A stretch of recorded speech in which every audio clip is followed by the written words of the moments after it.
ஆமேன். இருக்கிற கொஞ்ச நேரத்தில் நாம் தியானத்தை கண்டு தெரிந்து கொள்ளப்பட்டதான வேத வசனம் சங்கீதம் 51:10 நம்ம தியானிப்போம். சங்கீதம் 51:10 வாசிங்க.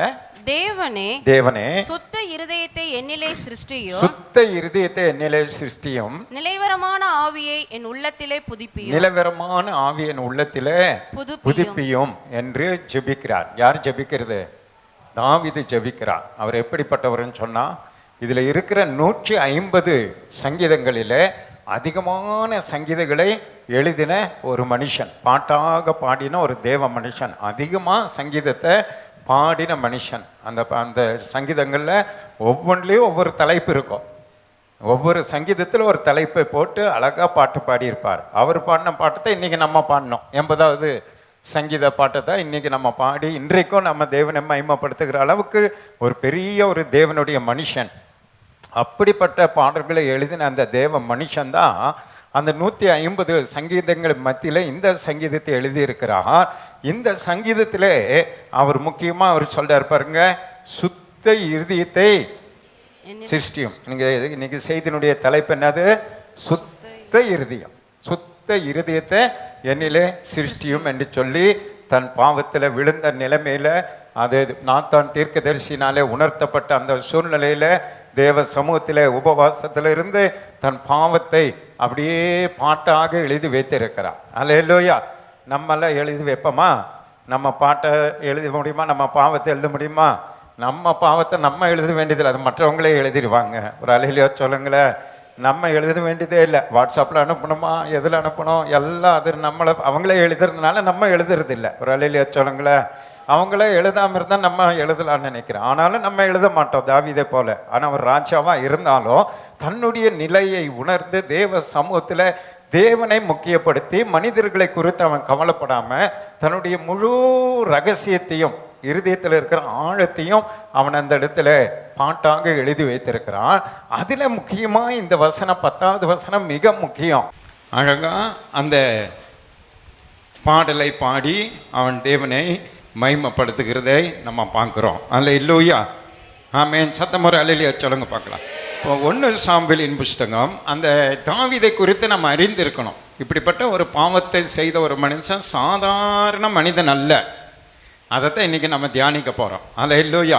ஏன் நமக்கு சுத்த இருதயம் வேணும்னு சொன்னால், அது யாராக இருந்தாலும் சரி, அந்த சுத்த இருதயம்தான் நம்மை தப்புவிக்கும், நம்மை தாங்கும், நம்மை பரலோகம் கொண்டு போய் சேர்க்கும். அல்லேலூயா.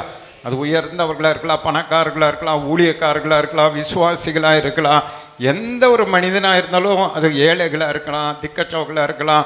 ஆனால் எல்லாருக்கும் ஒரே தேவன் எதிர்பார்க்கிற ஒரு காரியம் என்னென்னா சுத்த இருதயம். அல்லேலூயா. இப்போ இந்த தாவீதை குறித்து நம்ம அறிமுகமாய் நம்ம சில காரியங்களை நம்ம பார்க்கும் பொழுது 1 சாமுவேலின் புஸ்தகம் 16-18 வாசிங்க.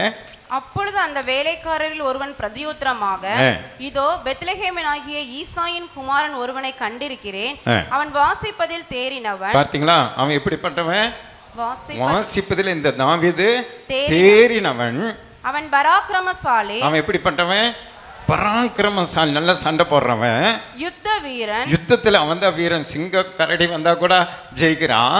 காரிய சமர்த்தன். காரியத்தில் சமர்த்தன். ஒரு காரியத்தை அவனை நம்பி கொடுத்துட்டீங்கன்னா அப்படியே சக்சஸ்ஃபுல்லாக முடிச்சிருவாரு. அப்படிப்பட்ட காரிய சமர்த்தன். சௌந்தரியம் உள்ளவன், அழகானவன். அல்லேலூயா. அழகு இருக்கு அவங்கிட்ட. கர்த்தர் அவனோடு கூட இருக்கிறார் என்றார். ஆமென். கர்த்தர் அவனோடு கூட இருக்கிறான். இந்த வசனத்தில் மிக முக்கியமானது எதை நம்ம தியானிக்க போறோம்னா, இதெல்லாம் அவனுக்கு இருக்கட்டும், ஆனால் அது எல்லாம் விட மேலானது கர்த்தர் அவனோடு கூட இருக்கிறார். அதான் செய்தி. கர்த்தர் அந்த மனுஷனோடு கூட இருக்கார் பாருங்க. அவன் சௌந்தரியம் உள்ளவன், எல்லாம் அவங்ககிட்ட இருக்கு. ஆனால் அந்த தாவீது கூட யார் இருக்கிறதா? கர்த்தர் இருக்கிறா. இன்றைக்கு நம்மோடு கூட கர்த்தர் நம்மோடு கூட இருக்கணும் அப்படின்னா நமக்கு என்ன இருதயம் வேணும்? சுத்த இருதயம் வேணும். கர்த்தர் அவனோடு கூட இருந்தார். இப்போ 1 சாமுவேல் 17:45 வாசிங்க. அதற்கு தாவீது பெலிஸ்தனை நோக்கி பட்டயத்தோடும் ஈட்டியோடும் கேடகத்தோடும் என்னிடத்தில் வருகிறாய். கேடகத்தோடு நீ என்கிட்ட வர, நானோ நீ நிந்தித்த இஸ்ரவேலுடைய ராணுவங்களின் தேவனாகிய சேனைகளுடைய கர்த்தரின் நாமத்தினாலே உன்னிடத்தில் வருகிறேன். பாருங்க, தேவன் அவனோடு கூட இருந்தான். இப்ப தாவீது தேவனோடு கூட இருக்கிறான். ரலிலே சொல்லுங்களேன். கர்த்தரை சார்ந்து யுத்தத்துக்கு போறான். பாருங்க, நான் வர்றேன், நான் உன்னை ஜெயிச்சிருவேன், நான் யார் தெரியுமா, நான் பராக்கிரமசாலி, நான் சிங்கத்தையே ஜெயிச்சவன், நான் கரடியவே ஜெயிச்சவன் அப்படின்னு எல்லாம் சொன்னா கூட, அவனுடைய காரியங்களை சொன்னாலும் வேதம் என்ன சொல்லுகிறது, அவன் யாரை சார்ந்து வரேங்கிறான், கர்த்தருடைய நாமத்தில் வரேங்கிறான். பாருங்க, அப்போ தேவன் தாவீதோடு கூட இருக்கிறான், தாவீது தேவனை சார்ந்து தேவனோடு கூட இருக்கிறான். கரங்களை தட்டி ஆண்டவர் சந்தோஷப்படுத்த பார்க்கலாம். ஹல்லேலூயா. அதான் ஆண்டவர் சொல்ல, நீங்க என்னோடு கூட இருந்தீங்கன்னா நான் உங்களோடு கூட இருப்பேன் சொல்றாரா இல்லையா? ஆமென். நாம ஆண்டவரோடு கூட இருந்தா ஆண்டவரோ நம்மோடு கூட இருப்பாரா? அப்போ எப்படிப்பட்ட மனுஷன் அவனை பாருங்க. அப்போஸ்தலர் 13:22 வாசிங்க. அப்போஸ்தலர் 13:22 வாசிங்க. பின்பு அவர் அவனை தள்ளி தாவீதை அவர்களுக்கு ராஜாவாக ஏற்படுத்தி, சவுலை தள்ளிட்டு தாவீதை ராஜாவாக ஏற்படுத்தினார். ஈசாயின் குமாரனாகிய தாவீதை என் இருதயத்துக்கு ஏற்றவனாக கண்டேன். பாருங்க, இப்ப யாருக்கு ஏற்றவனா இருக்கிறான்? தேவனுக்கே ஏற்ற மனுஷனா இருக்கிறான். எவ்வளவு பெரிய தேவ மனுஷன் பாருங்க. எதுவுமே அவனை தேவன் இவனோடு கூட இருக்கிறான், இவன் தேவனோடு கூட இருக்கிறான். தேவன் சாட்சியிடுகிறான். என்ன சாட்சியிடுகிறான்? என் இருதயத்துக்கு ஏற்றவனாக கண்டேன். இவன் இருதயத்துக்கு ஏற்றவனா நான் பார்த்தேன். எனக்கு சித்தமானவைகளை எல்லாம் அவன் செய்வான். பாருங்க, அவனை நம்புறாரு. பாருங்க, அவன் அப்படியே நம்புறாரு. ஆண்டவர் என்ன நம்புறாருன்னா, இவன் என்னுடைய சித்தம்னு என்னது நம்ம பாசையில பிரியம், என்னுடைய பிரியத்தெல்லாம் இவன் செய்வான் என்று அவனை குறித்து சாட்சி கொடுத்தார். ஆமென். எனக்கு விருப்பம், ஆண்டவர் இருதயத்தில் நினைக்கிறதெல்லாம், என் பிரியமெல்லாம் இந்த தாவீது செய்வான் என்று சொல்லி தாவீதை குறித்து யார் சாட்சி கொடுத்தது? தேவனே சாட்சி கொடுத்தார். நம்மை குறித்து கொஞ்சம் சாட்சி சொல்லுங்கன்னா எப்படி இருக்கும் நினைச்சு பாருங்க. அப்பாடா பாஸ் எப்படின்னு யார்கிட்ட போய் கொஞ்சம் கேட்டு பாருங்க பார்க்கலாம். நிறைய சாட்சி சொல்லுவாங்க. கிறிஸ்துமேசு அப்படியே சோகமாக பார்க்குறாங்க. சொல்லுவாங்களா சொல்ல மாட்டாங்களா? நிறைய சாட்சி சொல்லிகிட்டே இருப்பாங்க. ஆனால் தாவீதை குறித்து மனிதர்கள் தப்பாக தான் சொன்னாங்க. அவனை குறித்து பழமொழியே வச்சுட்டாங்களா, இவனை போல பாவி உலகத்தில் யாரும் கிடையாது. அவன் சொல்ல ஆண்டரே என்னை பழமொழியாக சொல்லி பாட்டு பாடுறாங்கன்னு சொல்கிற அளவுக்கு பேசினாங்க. ஆனால் தேவன் அவனை குறித்து என்ன சொன்னாரா? என்னுடைய விருப்பத்தெல்லாம் இவன் செய்வான் என்று சொல்லி சாட்சி கொடுத்தார். கரங்களை தட்டி ஆண்டவர் சந்தோஷப்படுத்துங்க பார்க்கலாம். அப்போ இப்படிப்பட்ட ஒரு தேவ மனுஷன், இப்படிப்பட்ட உயர்ந்த பதவியில் இருக்கிற மனுஷன், அப்படிப்பட்ட ஒரு ராஜாவாக இருக்கிற அந்த மனுஷன்தான் இப்போ சங்கீதம் 51:10 சொல்றாரு. அப்படிப்பட்ட மகத்துவம் உள்ள உயர்ந்த தேவனோடு கூட உறவாடுகிற, சங்கீதங்களை எழுதுகிற, இஸ்ரவேலை ஆளுகை செய்கிற அப்படிப்பட்ட ராஜா இப்ப சங்கீதம் 51:10 என்ன சொல்றாரு? தேவனே சுத்த இருதயத்தை என்னிலே பாத்தீங்களா? என்ன வேணும்? சுத்த இருதயம். ஆண்டவரே, அவனுக்கு தெரியுது எல்லா பதவி இருக்கு, பட்டம் இருக்கு, அந்தஸ்து இருக்கு, அதிகாரம் இருக்கு, எல்லாம் நம்மகிட்ட இருக்கு. ஆனா நம்மகிட்ட என்ன இல்லை? சுத்த இருதயம் இல்லை. அது இல்லைன்னா வேஸ்ட்டு அப்படின்னு அவனுக்கு தெரியுது, புரியுது.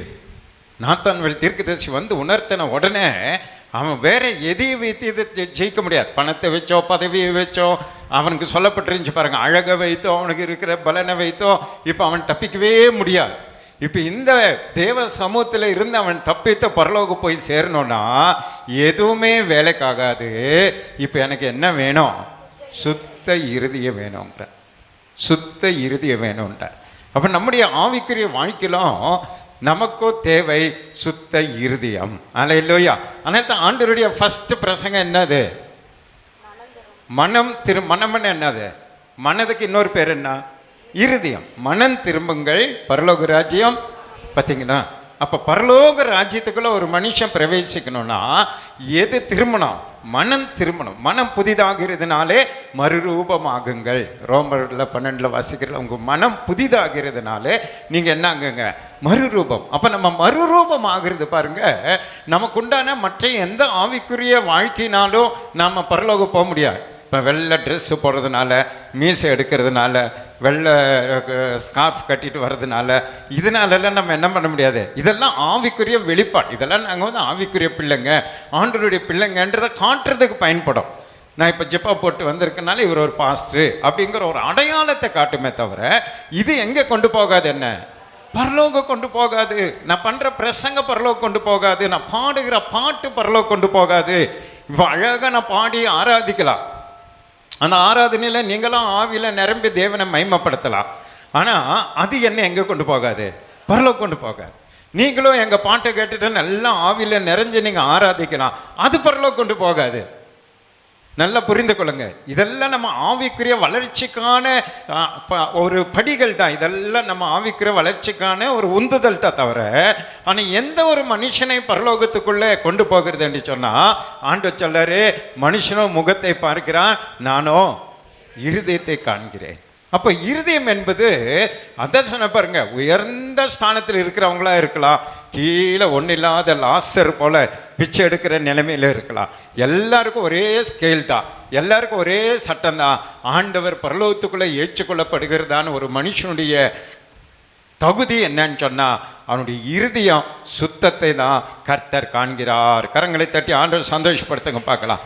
அதனால் ஆவிக்குரிய பிள்ளைகளாக நீங்களும் நானும் ஆவிக்குரிய வாழ்க்கையில் எதை நீங்கள் காத்துக்கொள்கிறீங்களோ இல்லையோ, எதை காத்துக்கொள்ளணும், இருதயத்தை காத்துக்கொள்ளணும். நம்ம என்ன பண்ணுவோம்னா மற்றதெல்லாம் செய்வோம், மற்ற சட்டத்திட்டங்களுக்கெல்லாம் நம்ம கீழ்ப்படிவோம். மற்றது நம்ம சொல்கிறோம்ல, காலக்களவு, ராபோஜனை எடுக்கு, நகையை கழட்டு, இதெல்லாம் நம்ம சரியாக செய்து கொண்டு வருவோம். தசம்பா கொடுப்போம், காணிக்கை கொடுப்போம், ஆண்டவர் எல்லாம் ஊழிய சேவை எல்லாம் பண்ணுவோம். ஆனால் நம்முடைய இருதயம், ஆண்டவர் சொல்லாரு, அவங்க வாயினால் என்னை துதிக்கிறாங்க, அவங்களுடைய இருதயமோ என்னை விட்டு தூரமாக இருக்குதுன்றார். அப்போ தேவனுக்கு முன்பாக ஆவிக்குரிய வாழ்க்கையில் நம்ம ஆசீர்வாதத்துக்கு எழுப்பதற்கும் பரலோகத்துக்குள்ளே நம்ம போவதற்கும் முக்கியமான ஒரு பகுதி என்று சொன்னால் அது எது, இருதயம் என்பதை நீங்கள் மறந்து விடக்கூடாது. ஒரு குழந்தை கர்ப்பத்தில் உருவாகும் பொழுது முதல்ல எது தான் உருவாகுதா, ஹார்ட் தான் உருவாகுதான். முதல்ல கர்ப்பப்பையில் இருதயம் தான் உருவாகுமா. அந்த இருதயத்தின் அடிப்படையில் தான் மற்றதெல்லாம் உருவாகுமா. ஹார்ட் பீட், அதனால தான் முதல் செக் பண்ணும்போது எது இருக்கான்னு பார்ப்பாங்க, ஹார்ட் பீட் இருக்கான்னு பார்ப்பாங்க. அப்போ ஹார்ட் பீட் இருக்கான்னு சின்ன 3 மாதம் 2 மாதத்துலேயே அவங்க கண்டுபிடிக்கிறாங்க பாருங்க. அப்போ முதல்ல எது உருவாகுது, ஹார்ட்டு தான் உருவாகுது. அந்த ஹார்ட்டில் இருந்து தான் இந்த உடம்பு முழுவதும் உருவாக்கப்படுகிறதா. அதனால தான் வேதமும் எதைத்தான் முக்கியப்படுத்துக்குது, இருதயத்தை தான் முக்கியப்படுத்துகிறா. அதனால தான் இருதயம் தான் நம்முடைய சரீரம் முழுவதும் இயக்குகிறதா இருக்கிறது. ஹார்ட் ஃபெயிலியர் ஆயிடுச்சுன்னா எல்லாமே ஃபெயிலியர் ஆகிடும். அப்போ அந்த இருதயம் ஒரு சரீரத்தை இயக்குவதற்கு எவ்வளோ முக்கியமாக இருக்கிறதோ, அதே போல் நம்முடைய ஆவிக்குரிய வாழ்க்கையை இயக்குவதற்கும் ஆவிக்குரிய வாழ்க்கையை நம்மை உருவாக்கி பரலோகம் கொண்டு போய் சேர்ப்பதற்கும் நம்முடைய இருதயம்தான் மிக மிக மிக முக்கியம் என்பதை நம்ம மறந்து விடக்கூடாது. அல்ல இல்லையா? நான் ஆவிக்குரிய வாழ்க்கையில் எல்லாம் செய்கிறேன், ஆனால் நான் எப்படி வேணாலும் இருப்பேன் அப்படின்னு நம்ம நினைத்து விட்டுவிடக்கூடாது. நம்முடைய முதல் கவனம் ஆவிக்குரிய வாழ்க்கையில் எதன் மேலே இருக்கணும், இருதயத்தின் மேலே இருக்கணும். பாருங்க, யோபு 15:12 என்ன சொல்றாரு வாசிங்க. யோபு 15:12. உம்முடைய இருதயம் உம்மை எங்கே கொண்டு போகிறது, உம்முடைய கண்கள் நெரித்து பார்க்கிறது என்ன. பாருங்க, உம்முடைய இருதயம் உம்மை எங்கே கொண்டு போகிறது, இருதயம் எங்கே கொண்டு போகிறது. நம்முடைய இருதயம் பார்த்தீங்களா, உங்க இருதயத்தில் எதை நீங்க சிந்திக்கிறீங்களோ, எதை நினைக்கிறீங்களோ, அங்கே தான் உங்க சரீரத்தை அது கொண்டு போகும். புரியுதா உங்களுக்கு? இப்போ நீங்கள் பிரசங்க கேட்டே இருப்பீங்க, ஆனால் உங்கள் இருதயம் சொல்லும் போகும்போது மறக்காமல் சிக்கன் வாங்கிட்டு போயிடலாமா, மட்டன் வாங்கிட்டு போயிடலாமான்னா உங்கள் சரீரம், என் ஆத்மாவே கர்த்தரே ஸ்தோத்திரம் சொன்னோன்னே எங்கே போகும் உங்கள் சரீரம்? நேரம் அங்கே தான் போகும். ஏன்னா உங்கள் இருதயம் சொல்லுது உள்ள. அதான் அங்கே யோபு அழகாக சொல்ல பாருங்க, உங்கள் இருதயம் உம்மை எங்கே கொண்டு போகிறது, எங்கே கொண்டு போகிறது. இப்போ நம்ம ஒவ்வொரு நாளும் நம்ம போகிற இடத்துக்கெல்லாம் நம்மை கொண்டு போகிறது யாரு? நம்முடைய இருதயம். இருதயம் தான் உங்களை இயக்குகிறது, இருதயம் தான் உங்களை நடத்துகிறது, இருதயம் தான் நமக்கு எல்லாம் வச்சு கண்ட்ரோல் பண்ணுது. அப்போ இருதயத்தின் நினைவு தான் வாய் பேசுன்றாங்க. இருதயத்துக்குள்ளே தான் எல்லாவற்றையும் பிறப்பிக்கிற ஒரு இடமாக அது காணப்படுகிறது. அதனால தான் இருதயத்தை நீங்கள் ஒரு மிக மிக மிக ஜாக்கிரதையாக பாதுகாத்துக்கணும். இஸ்ரவேல் ஜனங்க ஏன் அவங்க கானானுக்குள்ள போக முடியல அப்படிங்கிறத நீங்க அறிந்து கொள்ளணும். இஸ்ரவேல் ஜனங்க யாருமே எங்க போல, கானானுக்குள்ளே போல. பாருங்க, காலேபோ சில குழந்தைங்க தான், சண்டே ஸ்கூல் பிள்ளைங்க தான் போனாங்க. சண்டே ஸ்கூல் டீச்சர்ஸ் எல்லாம் போகல. ஆனால் சண்டே ஸ்கூல் பிள்ளைங்க போயிட்டாங்க, உள்ள கானானுக்குள்ளே போயிட்டாங்க. ஏன்டா போனாங்க, மற்றவங்கள ஏன் போகல அப்படின்னு சொல்லி நீங்கள் பார்த்தீங்கன்னா, அப்போஸ்தலர் 7ஆம் அதிகாரம் 39வது வசனத்தை வாசிங்க, நமக்கு புரியும் ஏன் அவங்கெல்லாம் போகல அப்படின்னு. இவனுக்கு நம்முடைய பிதாக்கள் கீழ்ப்படிய மனதாயிராமல் இவனை தள்ளிவிட்டு தங்கள் இருதயங்களில் எகிப்துக்கு திரும்பி. பார்த்தீங்களா, இவங்க போறது எங்க போயிட்டு இருக்கிறாங்க? நல்ல கவனிங்க. இருக்கீங்களா? இருக்கிறாண்ட ஒரு அல்லேலூயா சொல்லுங்க. நல்ல கவனிக்கணும். இவங்க எதை நோக்கி போயிட்டு இருக்கிறாங்க? கானானை நோக்கி போயிட்டு இருக்கிறாங்க. பாதி வழி வந்துட்டாங்க.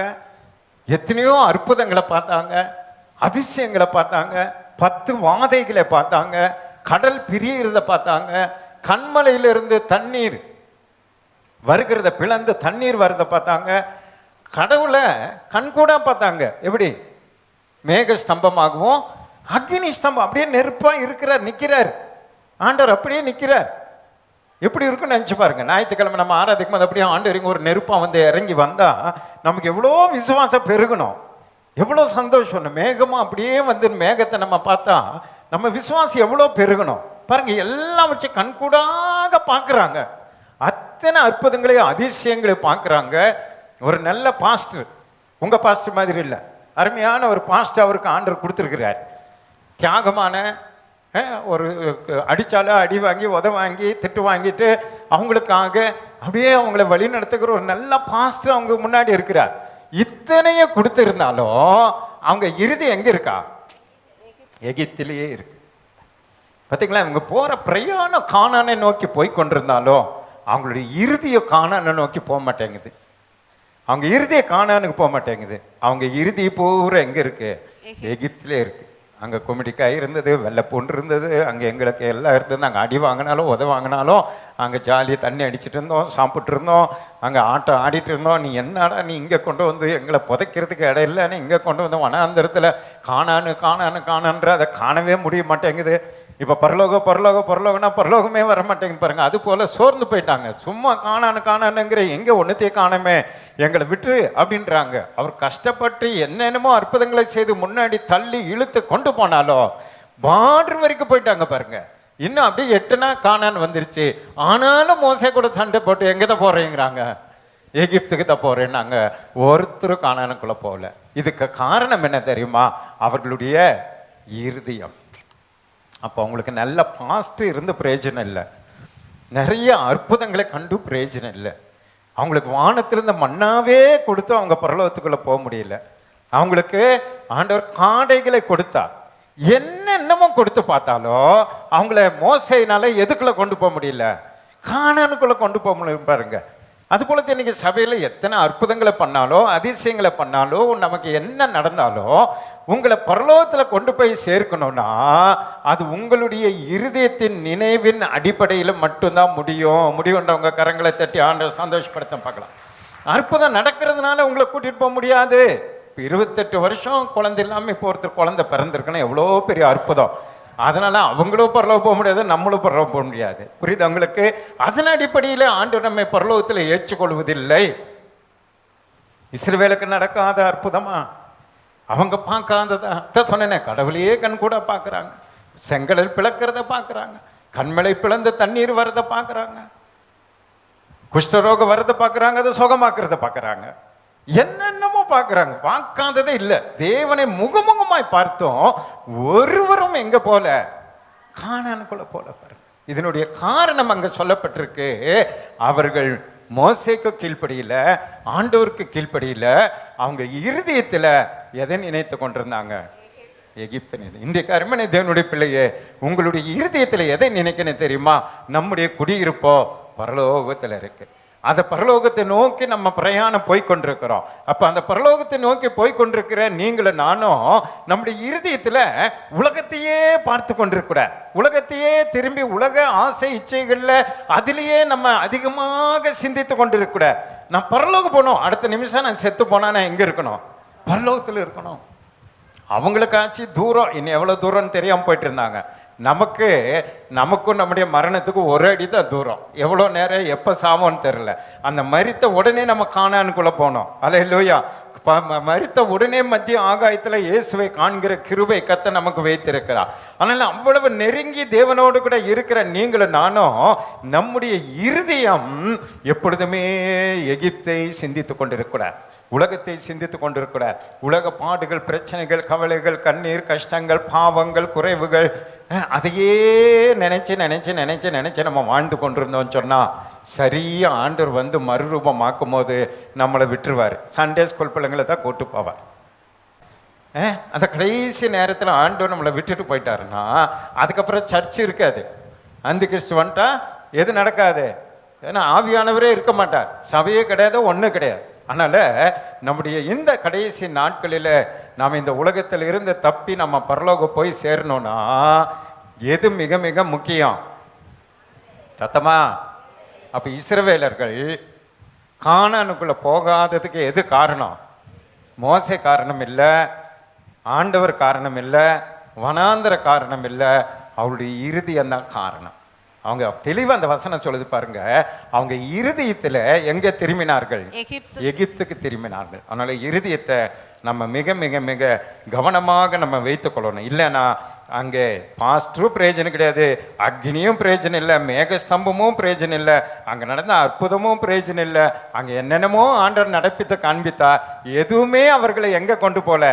கானானுக்குள்ளே கொண்டு போகல. அதனால் இன்னைக்கு உலகத்தில் என்னென்னமோ நாங்கள் பண்ணி காட்டலாம், உங்களுக்கு செத்தவங்களை கூட உயிரோடு கூட எழுப்பி காட்டலாம் ஊழியர்கள். அதனால் எங்கள் பேர்த்த பூமியில் பெருமைப்படுதே தவிர அதை கண்டவர்களை எங்கே கொண்டு போக முடியல? பரலோகம் கொண்டு போய் கானானுக்குள்ளே கொண்டு போக முடியாது. அற்புதங்கள், அதிசயங்கள், ஆசீர்வாதங்கள் இதெல்லாம் நம்மளை பரலோகம் கொண்டு போகாது. சுத்த இருதயம் மட்டுமே பரலோகம் போகும். கரங்களை தட்டி ஆண்டவர் சந்தோஷப்படுத்துங்க. அதில் ஒரு சில அடுத்த வருஷம் எபிரேயர் 4:7-10 வாசிங்க. இன்று அவருடைய சத்தத்தை கேட்பீர்களாக. அதனால ஆண்டவர் நம்ம எச்சரிக்கிறார் பாருங்க. இன்றைக்கு நீங்க ஆண்டவருடைய சத்தத்தை இப்ப கேட்பீங்கன்னா உங்கள் இருதயங்களை கடினப்படுத்தாதீர்கள் என்று. ஆமென். எதை கடினப்படுத்தக்கூடாது? திருப்பி திருப்பி எதுத்த வருது பார்த்தீங்களா? நம்ம வாழ்க்கைக்கு எதுத்த முக்கியம்? இருதயத்தை கடினப்படுத்தக்கூடாது. ஆண்டவர் உணர்த்தினா, பிரசங்கத்தின் மூலமா பேசினா, பைபிள் படிக்கும் போது உங்களுக்கு வார்த்தைகளை கொடுத்தா, ஏதோ டிவி பிரசங்க கேட்கும் போது உங்களை உணர்த்தினா, நீங்கள் அப்போ ஆண்டவர்கள் சத்தத்தை கேட்குறீங்கன்னு அர்த்தம். அந்த சத்தத்தை கேட்கும் பொழுது நம்ம எதை கடினப்படுத்தக்கூடாதா? இருதயத்தை கடினப்படுத்தக்கூடாது. அடுத்த முறை பார்க்கலாம், இன்னொரு நாள் பார்க்கலாம், அடுத்தது மனம் திரும்பிக்கலாம், இது அப்படின்னு நீங்கள் கடினப்படுத்தக்கூடாது. இருதயத்தை கடினப்படுத்தக்கூடாது. உங்கள் இருதயங்களை கடினப்படுத்தாதீர்கள் என்று. உங்கள் இருதயங்களை கடினப்படுத்தாதீர்கள் என்று வெகு காலத்துக்கு பின்பு தாவீதின் சங்கீதத்திலே சொல்லி இருக்கிறபடி இன்று என்று சொல்வதினாலே பின்னும் ஒரு நாளை குறித்து. அப்படின்னா இன்றுன்னு சொன்னா அன்னைக்கு தாவீது சொல்லும் போது இன்று, இன்னைக்கு நாம சொல்லும் போது இன்று.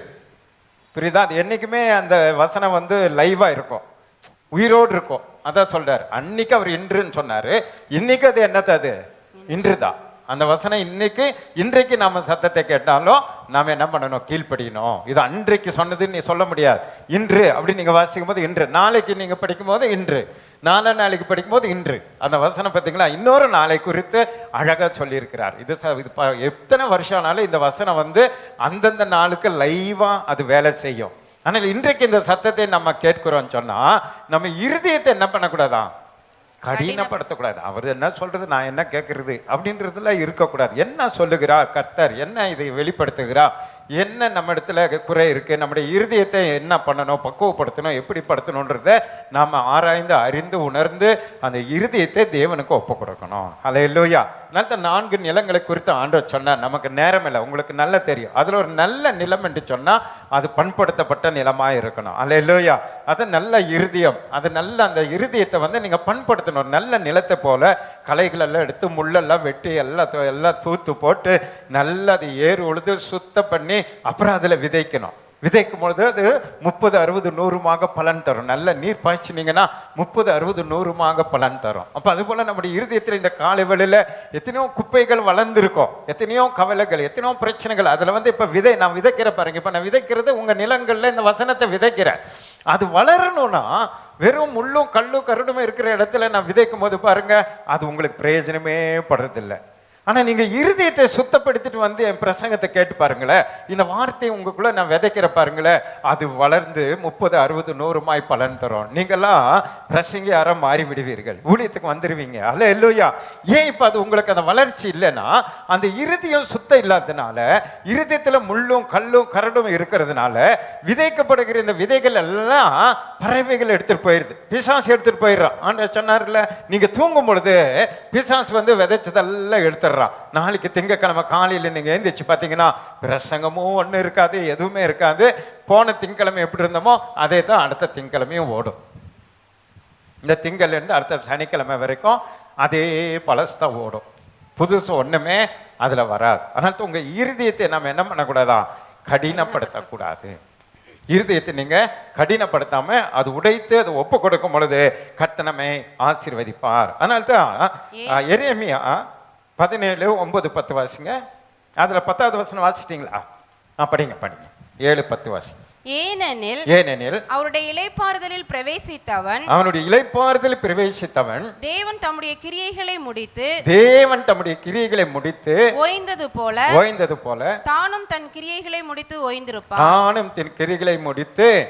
ஓய்ந்திருப்பான். எதுக்கு நம்ம இந்த இருதயத்தை சுத்தப்படுத்தி நம்ம போனோம்னா, ஆண்டவருடைய இளைப்பாறுதல் பிரவேசிப்பேன் என்ற ஒரு நம்பிக்கை நமக்கு இருக்கிறது. அல்லேலூயா. அதனால தம்முடைய ஆண்டவர் கிரியைகள் எல்லாம் முடித்து இப்போ ஓய்ந்திருக்கிறது போல நாமும் நம்முடைய கிரியைகள் எல்லாம் முடித்து ஆண்டவரோடு கூட பரலோகத்தில் ஓய்ந்து இருக்க வேண்டும். அவரோடு கூட ஆடி பாடி மகிழ்ந்து அவரோடு கூட சந்தோஷமா இருக்க வேண்டும் என்று சொன்னா, இன்றைக்கு இந்த சத்தத்தை கேட்பீர்களாகில் உங்களுடைய இருதயத்தை நீங்க என்ன பண்ணக்கூடாதா? கடினப்படுத்தக்கூடாது. அதில் இருக்கிறதெல்லாம் உடைச்சி எடுத்து அறிக்கை பண்ணி விட்டு அதான் ஆண்டவர் சொல்லார், மனம் திரும்புங்கன்றார். அல்லேலூயா. உங்க மனம் புதிதாகிறதுனால நீங்க என்ன ஆகுங்க? மறுரூபம் ஆகுங்க. இங்கேயே ஒரு மறுரூபமான வாழ்க்கை நம்ம வாழ முடியும். மறுரூபம் அடைந்த ஒரு வாழ்க்கை நம்ம வாழணும் அப்படின்னு சொன்னா மிக மிக மிக முக்கியமானது நம்முடைய இருதயம் என்பதை நீங்க மறந்து விடக்கூடாது. எரேமியா 17, 9, 10 வாசிங்க. எல்லாவற்றை பார்க்கிலும் இருதயமே திருக்குள்ளதும் மகா கேடுள்ளதுமாய் இருக்கிறது. அதை அறியத்தக்கவன் யார்? கர்த்தராகிய நானே ஒவ்வொருவனுக்கும் அவனவன் வழிகளுக்கும் செய்கைகளின் பலன்களுக்கும் தக்கதை கொடுக்கும்படிக்கு இருதயத்தை ஆராய்கிறவரும் உள்ளந்திரியங்களை சோதித்து அறிகிறவருமாய் இருக்கிறேன். ஒவ்வொருவருடைய பலன், நிறைய பணம் உங்களுக்கு வேணும்னா ஆண்டவர் எதை பார்க்குறாரு? இருதயத்தை பார்க்குறாரு. நல்ல படிப்பு வேணும்னா எதை பார்க்குறாரு? இருதயத்தை இல்லை எல்லாம் அவர் சொல்றார் பலன் பரலோகம். அல்லதே நீங்கள் உலகத்தில் விட்டுருங்க, உலகத்தில் கூட அவங்க டேலண்ட்டில் படிக்கிறாங்க, சம்பாதிக்கிறாங்க, எல்லாம் இருக்கு. ஆனால் ஆவிக்குரிய வரங்களை எடுத்துக்கங்களேன். ஆவிக்குரிய வரங்கள் உங்களுக்கு நிறைய வேணும்னா ஆண்டவர் பாருங்களா இருதயத்தை காண்கிறார். இருதயத்தின் அந்த பலனை கர்த்தர் உங்களுக்கு தருங்க. வல்லமை, வரங்கள், கிருபைகள், தீர்க்க தரிசனம், இது போல ஆசீர்வாதங்கள் எல்லாம் நமக்கு வேணும்னா ஆண்டவர் எதை பார்க்கிறாரா? உள்ளந்திரியங்களை சோதித்து அறிகிறார். அல்லேலூயா. அதனால தான் நம்முடைய இருதயம் தேவனுக்கு முன்பாக கரெக்டாக இருக்கான்னு பார்க்கணும். ஆண்டவருக்கு முன்னாக நம்முடைய இருதயத்தை தான் நம்ம சரிப்படுத்தி காண்பிக்க வேண்டியது இருக்குது. அதனால் நம்ம உலகத்தில் மனுஷனை நம்ம ஏமாற்றலாம். மனுஷனுக்கு முன்னாடி நம்முடைய உடைகளினாலோ நம்ம பேச்சினாலோ நம்முடைய நடத்தையினாலோ நம்ம எல்லாத்துலேயும் நம்ம ஏமாற்றலாம். ஆனால் தேவனுக்கு முன்னாடி நம்ம என்ன பண்ண முடியாது? ஏமாற்றவே முடியாது. தேவனை நம்முடைய இருதயத்தில் ஏமாற்றம். ஆண்டவர் நம்ம துதிக்கிறோம், ஸ்தோத்திரிக்கிறோம், மகிமைப்படுத்துகிறோம், மேன்மைப்படுத்துகிறோம், உயர்த்துகிறோம். இப்போ நம்ம என்ன நினைக்கிறோம்? நான் என்ன நினைக்கிறேன்? நம்ம சபையாரெல்லாம் சூப்பராக பாடுறாங்க, நல்லா கை தட்டுறாங்க, நல்லா ஆராதிக்கிறாங்க அப்படின்னு நான் நினைக்கிறேன். நீங்கள் என்ன நினைக்கிறீங்க? பாஸ்ட்டு நல்ல பாட்டு பாடுறாரு, பாஸ்டமாக நல்ல பாட்டு பாடுறாங்க, பயிரெல்லாம் சூப்பராக பாடுறாங்க, எல்லாம் நல்லா இருக்குது அப்படின்னு நம்ம ஒருவருக்கு நம்ம என்ன திருப்தி அடைந்து விடுகிறோம். ஆனால் கர்த்தர் எதை காண்கிறார்?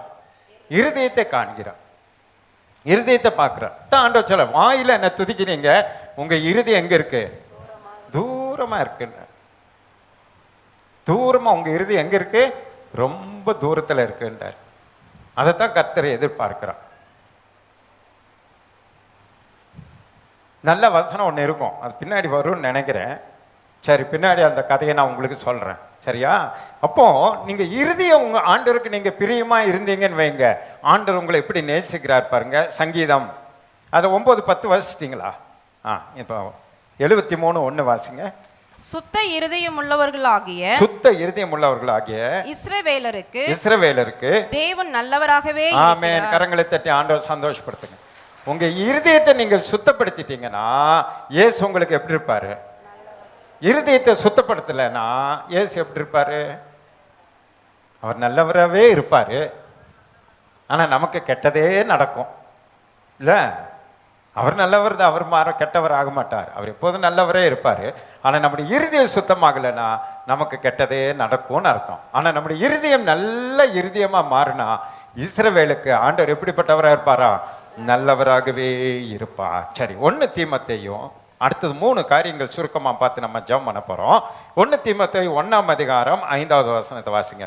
கற்பனையின் பொருள் என்னவெனில், கற்பனையின் பொருள், இதனுடைய பொருள் என்னன்னா சுத்தமான இருதயத்திலும் நல்மன சாட்சியிலும், என்ன சாட்சி? நல்மன சாட்சியிலும் மாயமற்ற விசுவாசத்திலும், என்னென்ன இருக்கு பாருங்க, மாயமற்ற விசுவாசத்திலும் பிறக்கும் அன்பே. பாருங்க, இப்போ அன்பு, உண்மையான அன்பு எதுல பிறக்கணும் அப்படின்னு சொல்றார். இப்ப நமக்கெல்லாம் அன்பு இருக்கா இல்லையா? எல்லாம் அமைதி ஆயிட்டீங்க. அன்பு இருக்கா இல்லையா? இருக்கு, எல்லாருக்கும் இருக்கு. எல்லா மனிதர்களுக்கும் அன்பு இருக்கு. ஆடு மாடுகளுக்கு இருக்கு, மிருகங்களுக்கு இருக்கு, கோழிக்கு இருக்கு, எறும்புக்கு கூட இருக்கு, எல்லா சின்ன சின்ன பூச்சிகளை கூட எல்லாவற்றுக்கும் ஆண்டவர் எதை வைத்திருக்கிறா? அன்பை வைத்திருக்கிறா. ஆனா அந்த அன்பு சுத்தமான அன்பு அல்ல. புரிந்துக்கங்க, ஞாபகம் வைத்துக்கங்க. அந்த அன்பு எப்படிப்பட்ட அன்புனா சுயநலமான அன்பு. நம்ம நேசிக்கிறவர்களை தான் நேசிப்போம். நம்ம போய் கல்யாணத்தில் எதுக்கு மொய் போடுறோம்? திரும்ப மொய் வந்துடும். எதிர்பார்த்து நம்ம அன்பு காட்டுறோம். புரியுதா? எல்லாத்திலையும் எதிர்பார்ப்பு, நம்முடைய சுயத்தை சார்ந்து தான் நம்ம அன்பு காட்டுறோம். எல்லா அன்பும் அப்படித்தான் இருக்கும். அவங்க ஏதாவது மறுபடியும் நமக்கு பண்ணுவாங்க அப்படிங்கிற அன்பு தான் இந்த நமக்குள்ள இருக்கிற அன்பு. ஆனா கிறிஸ்துவின் அன்பு அப்படி கிடையாது. எதுவுமே எதிர்பாராத அன்பு. பிதாவாகிய தேவன் நம்மீது வைத்த அன்பு நிமித்தம் ஒரே பேரான குமாரனாகிய இயேசு கிறிஸ்துவை தந்தருளி இவ்வளவாய் அன்பு கூர்ந்தார். அவருடைய மகனையே ஆண்டவர் நமக்கு கொடுத்தார். நாம அவருக்கு என்ன கொடுத்துருக்குறோம்? சிலுவையை தான் கொடுத்துருக்குறோம், கஷ்டத்தை தான் கொடுத்துட்டு இருக்கிறோம், இன்னைக்கும் கண்ணீரை தான் கொடுத்துட்டு இருக்கிறோம், இன்னைக்கும் சிலுவையில் அரைந்து கொண்டு தான் இருக்கிறோம். புரியுது உங்களுக்கு? அப்ப பிதா அதை எதிர்பார்க்கல. பாருங்க. நம்மள ரட்சிக்கப்பட்டு பரலோகம் வந்தா போதும்னு சொல்லி ஒரு எதிர்பார்ப்பில்லாத ஒரு அன்பை கர்த்தர் கொடுத்திருக்கார். பாத்தீங்களா? அந்த அன்பை குறித்து இங்க சொல்றார். அந்த அன்பு யாருடைய இருதயத்திலிருந்து புறப்படுமா? கற்பனைகள் பொருள் என்னவெனில், சுத்த இருதயத்திலும் நல் மனசாட்சியிலும் மாயமற்ற விசுவாசத்தில் பிறக்கும் அன்பே. அப்போ ஒரு நம்ம இருதயத்திலிருந்து இன்னொரு அன்பு பிறக்கணும். நம்மக்கிட்ட இருக்கிற அன்பு இல்லை, ஏற்கனவே வச்சுட்டு நம்ம குடும்பத்தை மட்டும் நேசிப்போம், நம்ம பிள்ளைகளை மட்டும் நேசிப்போம், நம்ம அப்பா அம்மாவை தான் நேசிப்போம், நம்ம பாட்டி தாத்தா நேசிப்போம், அதே போல் மற்றவங்களை நேசிப்போமா? நேசிக்கிறது கிடையாது. ஆனால் ஆண்டவர் சொல்கிறார், உன்னை போல் பிறனை நேசிங்கிறார். நம்ம அதெல்லாம் கண்டுக்கிறதே கிடையாது. ஆண்டவர் உங்களை வேணா நேசிக்கிறோம், ஆனால் பிறரெல்லாம் எங்களால் என்ன பண்ண முடியாது, நேசிக்கவே முடியாது அப்படின்னு அதை நம்ம அந்த சப்ஜெக்டுக்கே போகிறது கிடையாது. அதை ஆண்டவரே மறக்கடைக்க வச்சுட்டோம். யாரையும் நேசிக்கிறதெல்லாம் கிடையாது. எவ்வளோ துன்பப்படுத்த முடியுமோ, எவ்வளோ கவலைப்படுத்த முடியுமோ, எவ்வளோ கஷ்டப்படுத்த முடியுமோ, எவ்வளோ நெசுக்க முடியுமோ, எவ்வளோ அவங்கள அப்படித்தான் நம்ம வாழ்ந்து கொண்டிருக்கிறோமே தவிர அந்த உண்மையான அன்பு இன்னும் வெளிப்படல. ஆனால் ரகசியத்தை அவர் சொல்லார் பாருங்க, உங்களுடைய விரோதிகளையும் உங்களுடைய எதிரிகளையும் உங்களை துன்பப்படுத்துகிறவர்களையும் நீங்க நேசிக்கணும்னா அதுக்கு ஒரு அன்பு பிறக்கணும். அதுக்கு நமக்குள்ள ஒரு அன்பு பிறக்கணும். அது எங்க பிறக்குமா? சுத்த இருதயத்தில் தான் பிறக்கும். கரங்களை தட்டி ஆண்டவர் சந்தோஷப்படுத்து. சுத்த இருதயத்தில் தான் அது பிறக்கும். அதனால தான் மார்க் 7 அதிகாரம் 20 to 23 வரைக்கும் வாசிங்களேன். மனுஷனுக்குள்ளே இருந்து புறப்படுகிறதே மனுஷனுக்குள்ள இருந்து புறப்படுகிறது மனுஷனை தீட்டுப்படுத்தும். எப்படி எனில் மனுஷருடைய இருதயத்துக்கு உள்ளே இருந்து. பாத்தீங்களா, மனுஷனை தீட்டுப்படுகிறது சாப்பாடு கிடையாது.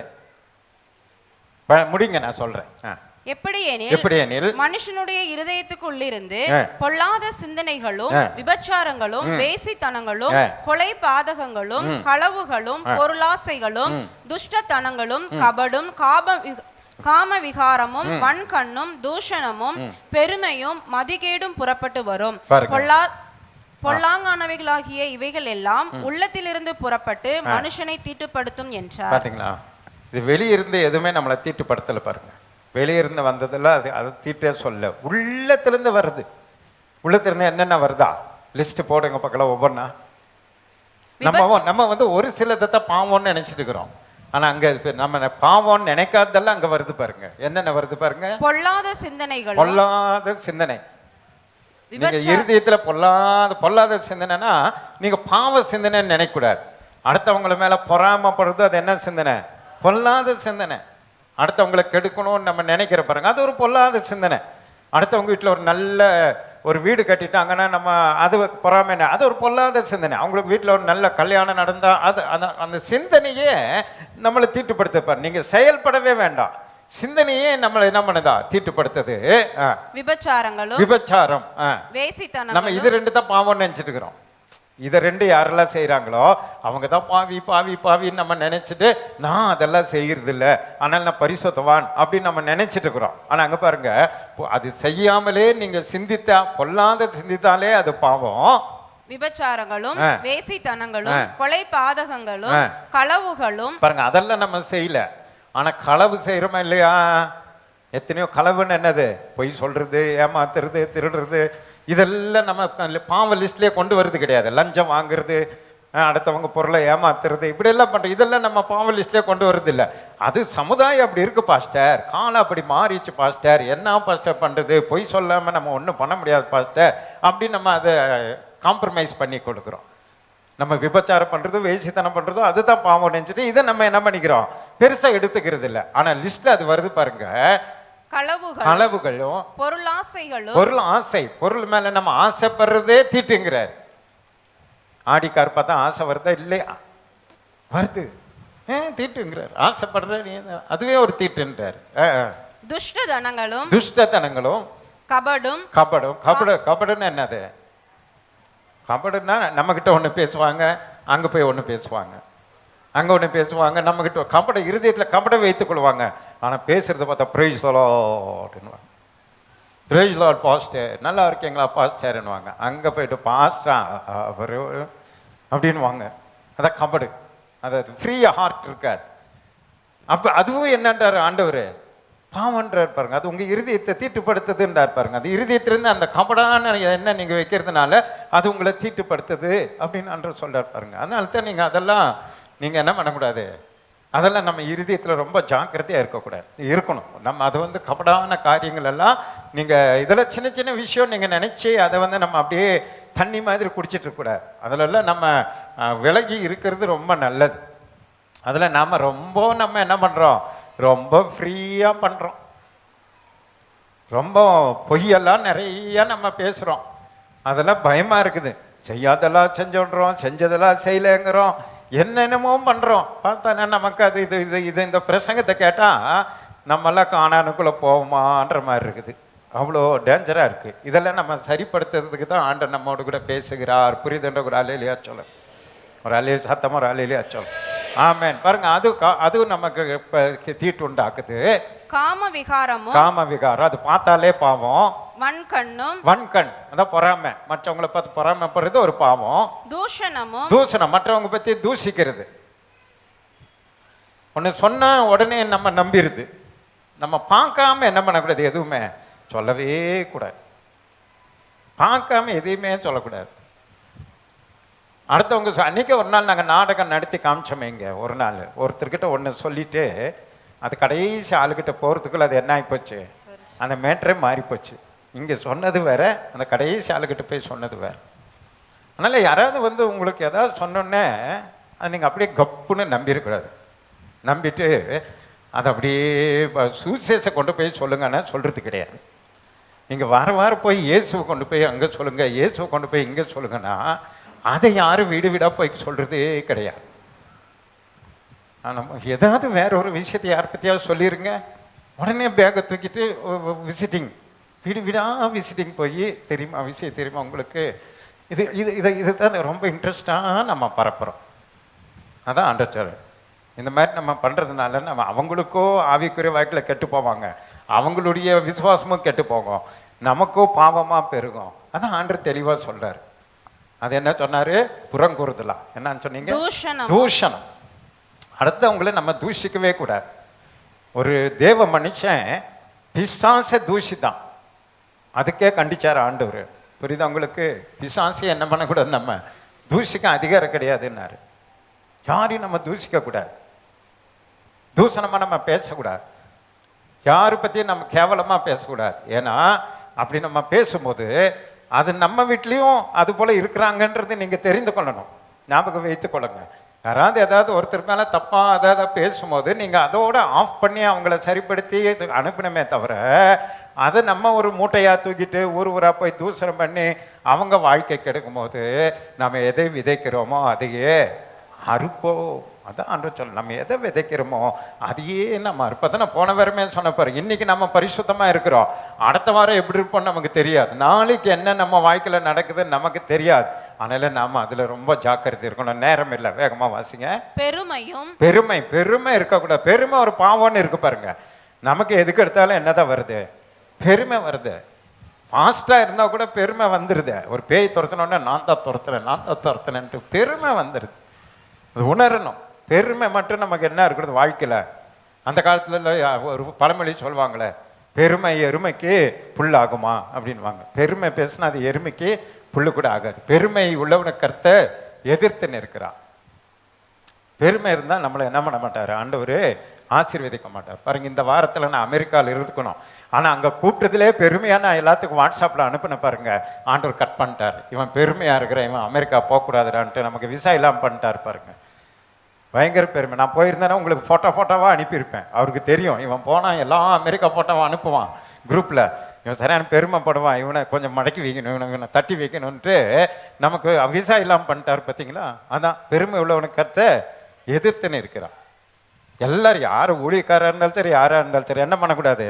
பெருமை மட்டும் பண்ணக்கூடாது. நான் அமெரிக்கா போகிறேன், இங்கிலாந்து போகிறேன், அது போகிறேன், இது பண்ண நம்ம லெட்டர் வந்தோடனே பெருமை எல்லாருக்கும் சொல்லிட்டோமா, ஆண்டர் கட் பண்ணி வச்சுட்டார் பாருங்க, அமைக்க வச்சுட்டார். இப்போ அவங்க ஃபோட்டோ அழகாக வந்துட்டே இருக்குது ஃபேஸ்புக்கில். நேற்றுலேருந்து அவர் அங்கே போயிட்டு ஃபோன் பண்ணுறார், பாஸ்டர் சூப்பர் ரூம் உங்களுக்கும் எனக்கும் ரெடியாக இருக்குது, நீங்கள் தான் இல்லை, எனக்கு வந்தோடனே உங்கள் ஞாபகத்தான் வந்துச்சு, சாரி பாஸ்டர்ன்றார். ஜாக்கி பாஸ்டர் எங்கள் 2 பேருக்கும் ஒரு ரூம் பேர் போட்டு ரெடியாக இருக்குதா பாருங்க. ஆனால் அதுக்கு ஆண்டவர் என்ன பண்ணிட்டாரு, இவனை அனுப்பக்கூடாது, இவன் என்ன இது கொஞ்சம் பெருமை உள்ள ஆள், இவன் கொஞ்சம் அது தான் அனுப்புவான், வாட்ஸ்அப்பில் நிறைய அனுப்புவான்ட்டு டக்குன்னு அடக்கிட்டார் பாருங்க.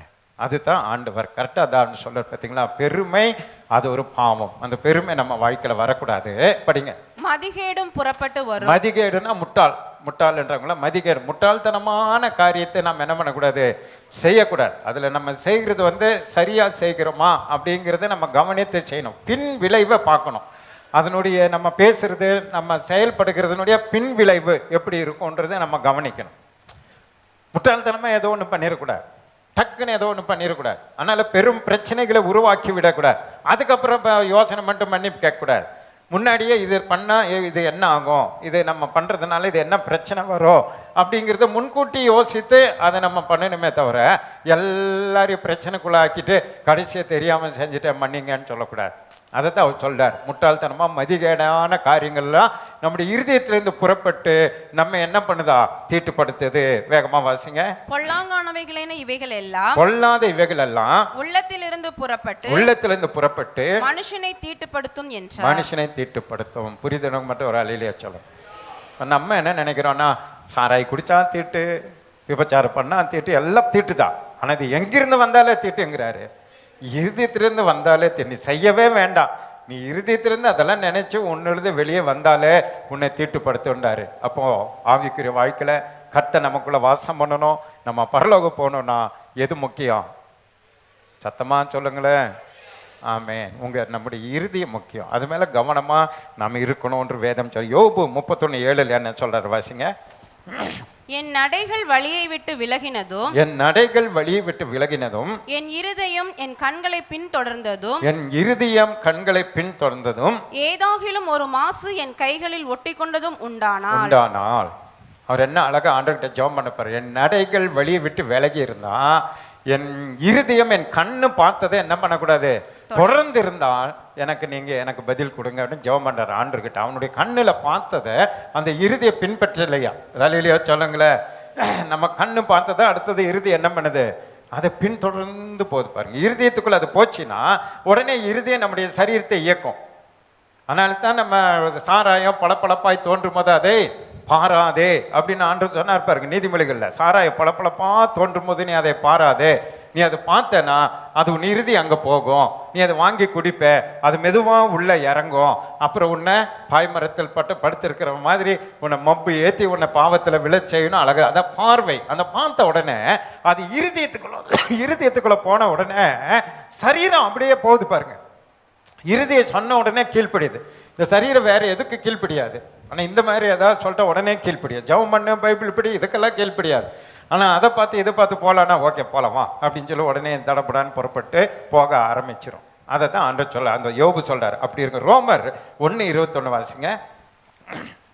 அவர்கள் தேவனை அறிந்தும் அவரை தேவன் என்று மகிமைப்படுத்தாமலும் ஸ்தோத்திரியாமலும் இருந்து தங்கள் சிந்தனைகளினாலே வீணர் ஆனார்கள். உணர்வில்லாத அவர்களுடைய இருதயம் இருளடைந்தது. தேவன் என்று அறிந்தும் தேவன் என்ன பண்ணல, அவங்க மகிமைப்படுத்தல. காலையில் எழுந்திரிச்சு யாரெல்லாம் ஆண்டவர் மகிமைப்படுத்திட்டு வந்தீங்க. ஆமென் அல்லேலூயா. மகிமைப்படுத்தணும், ஆண்டவர் உயர்த்தணும், அவரை உயர்த்தணும். ஏன்னா நாம் அவர் தேவன் என்று அறிந்து கொண்டோம். உலகத்தில் யாருக்கு இன்னும் தேவன் தெரியல, ஆனால் நமக்கு தெரியும். தேவன் என்று அறிந்து கொண்டோம், ஆனால் அவரை மகிமைப்படுத்தாமலும் ஸ்தோத்திரியாமலும் தங்கள் சிந்தையினாலே வீணரானார்கள். உணர்வில்லாத அவர்களுடைய இருதயம் என்ன ஆயிடுச்சு, இருள். அப்போ இருதயத்தில் என்ன இருக்கணும், உணர்வு இருக்கணும், நல்லதை சிந்திக்கணும். நான் தேவனுடைய பிள்ளை என்பதை நீங்கள் அனுதினமாக அறிக்கையிடணும். ஆண்டவருக்காக நான் ஏதாவது செய்யணுன்றதை நீங்கள் யோசிக்கணும், பைபிள் படிக்கணும், ஜெபம் பண்ணணும், தியானிக்கணும். இப்படிப்பட்ட காரியங்களில் உங்கள் இருதயத்தை நீங்கள் பயன்படுத்தணுமே தவிர இருதயத்தை ஒரு செல்ஃபோன் மாதிரி பயன்படுத்தக்கூடாது. அல்லேலூயா சொல்லுங்களேன். கண்டது கடிதது வர்றது போடுறது எல்லாமே செல்ஃபோனுக்குள்ளே இருக்க பாருங்க. நல்லது கெட்டது எல்லாம் அது போல இருதயம் இருக்கக்கூடாது. நம்முடைய இருதயத்தில் நல்லதை மட்டும் வைத்து நீங்கள் தியானிக்கிற பிள்ளைகளாக இருந்தீங்கன்னா கர்த்தர் நம்மோடு கூட இருப்பார், நாமும் கர்த்தரோடு கூட இருப்போம். கரங்களை தட்டி ஆண்டவர் சந்தோஷப்படுத்துங்க பார்க்கலாம். அதனால வீணான சிந்தைகளினால அவங்க இருதயம் என்ன ஆயிப்போச்சா, இருள் அடைஞ்சு. ஏன்னா வீணதை நம்ம சிந்திக்க ஆவியானவர் அப்படியே மங்கி எறிவார். ஒரு பவர் மங்கி போச்சுன்னா அந்த ரூம் என்ன ஆகும், அப்படியே இருண்டு போயிடும். இருள் அடைஞ்சிடும். இருள் அடைஞ்சோடனே ஆட்டோமேட்டிக்காக நம்ம வாழ்க்கையில் கவலை, கண்ணீர், கஷ்டம், புடனி வலி, பேய், பிசாசு, கெட்ட கனவு எல்லாம் வந்து மோதி அடிக்கும் நம்ம மேலே.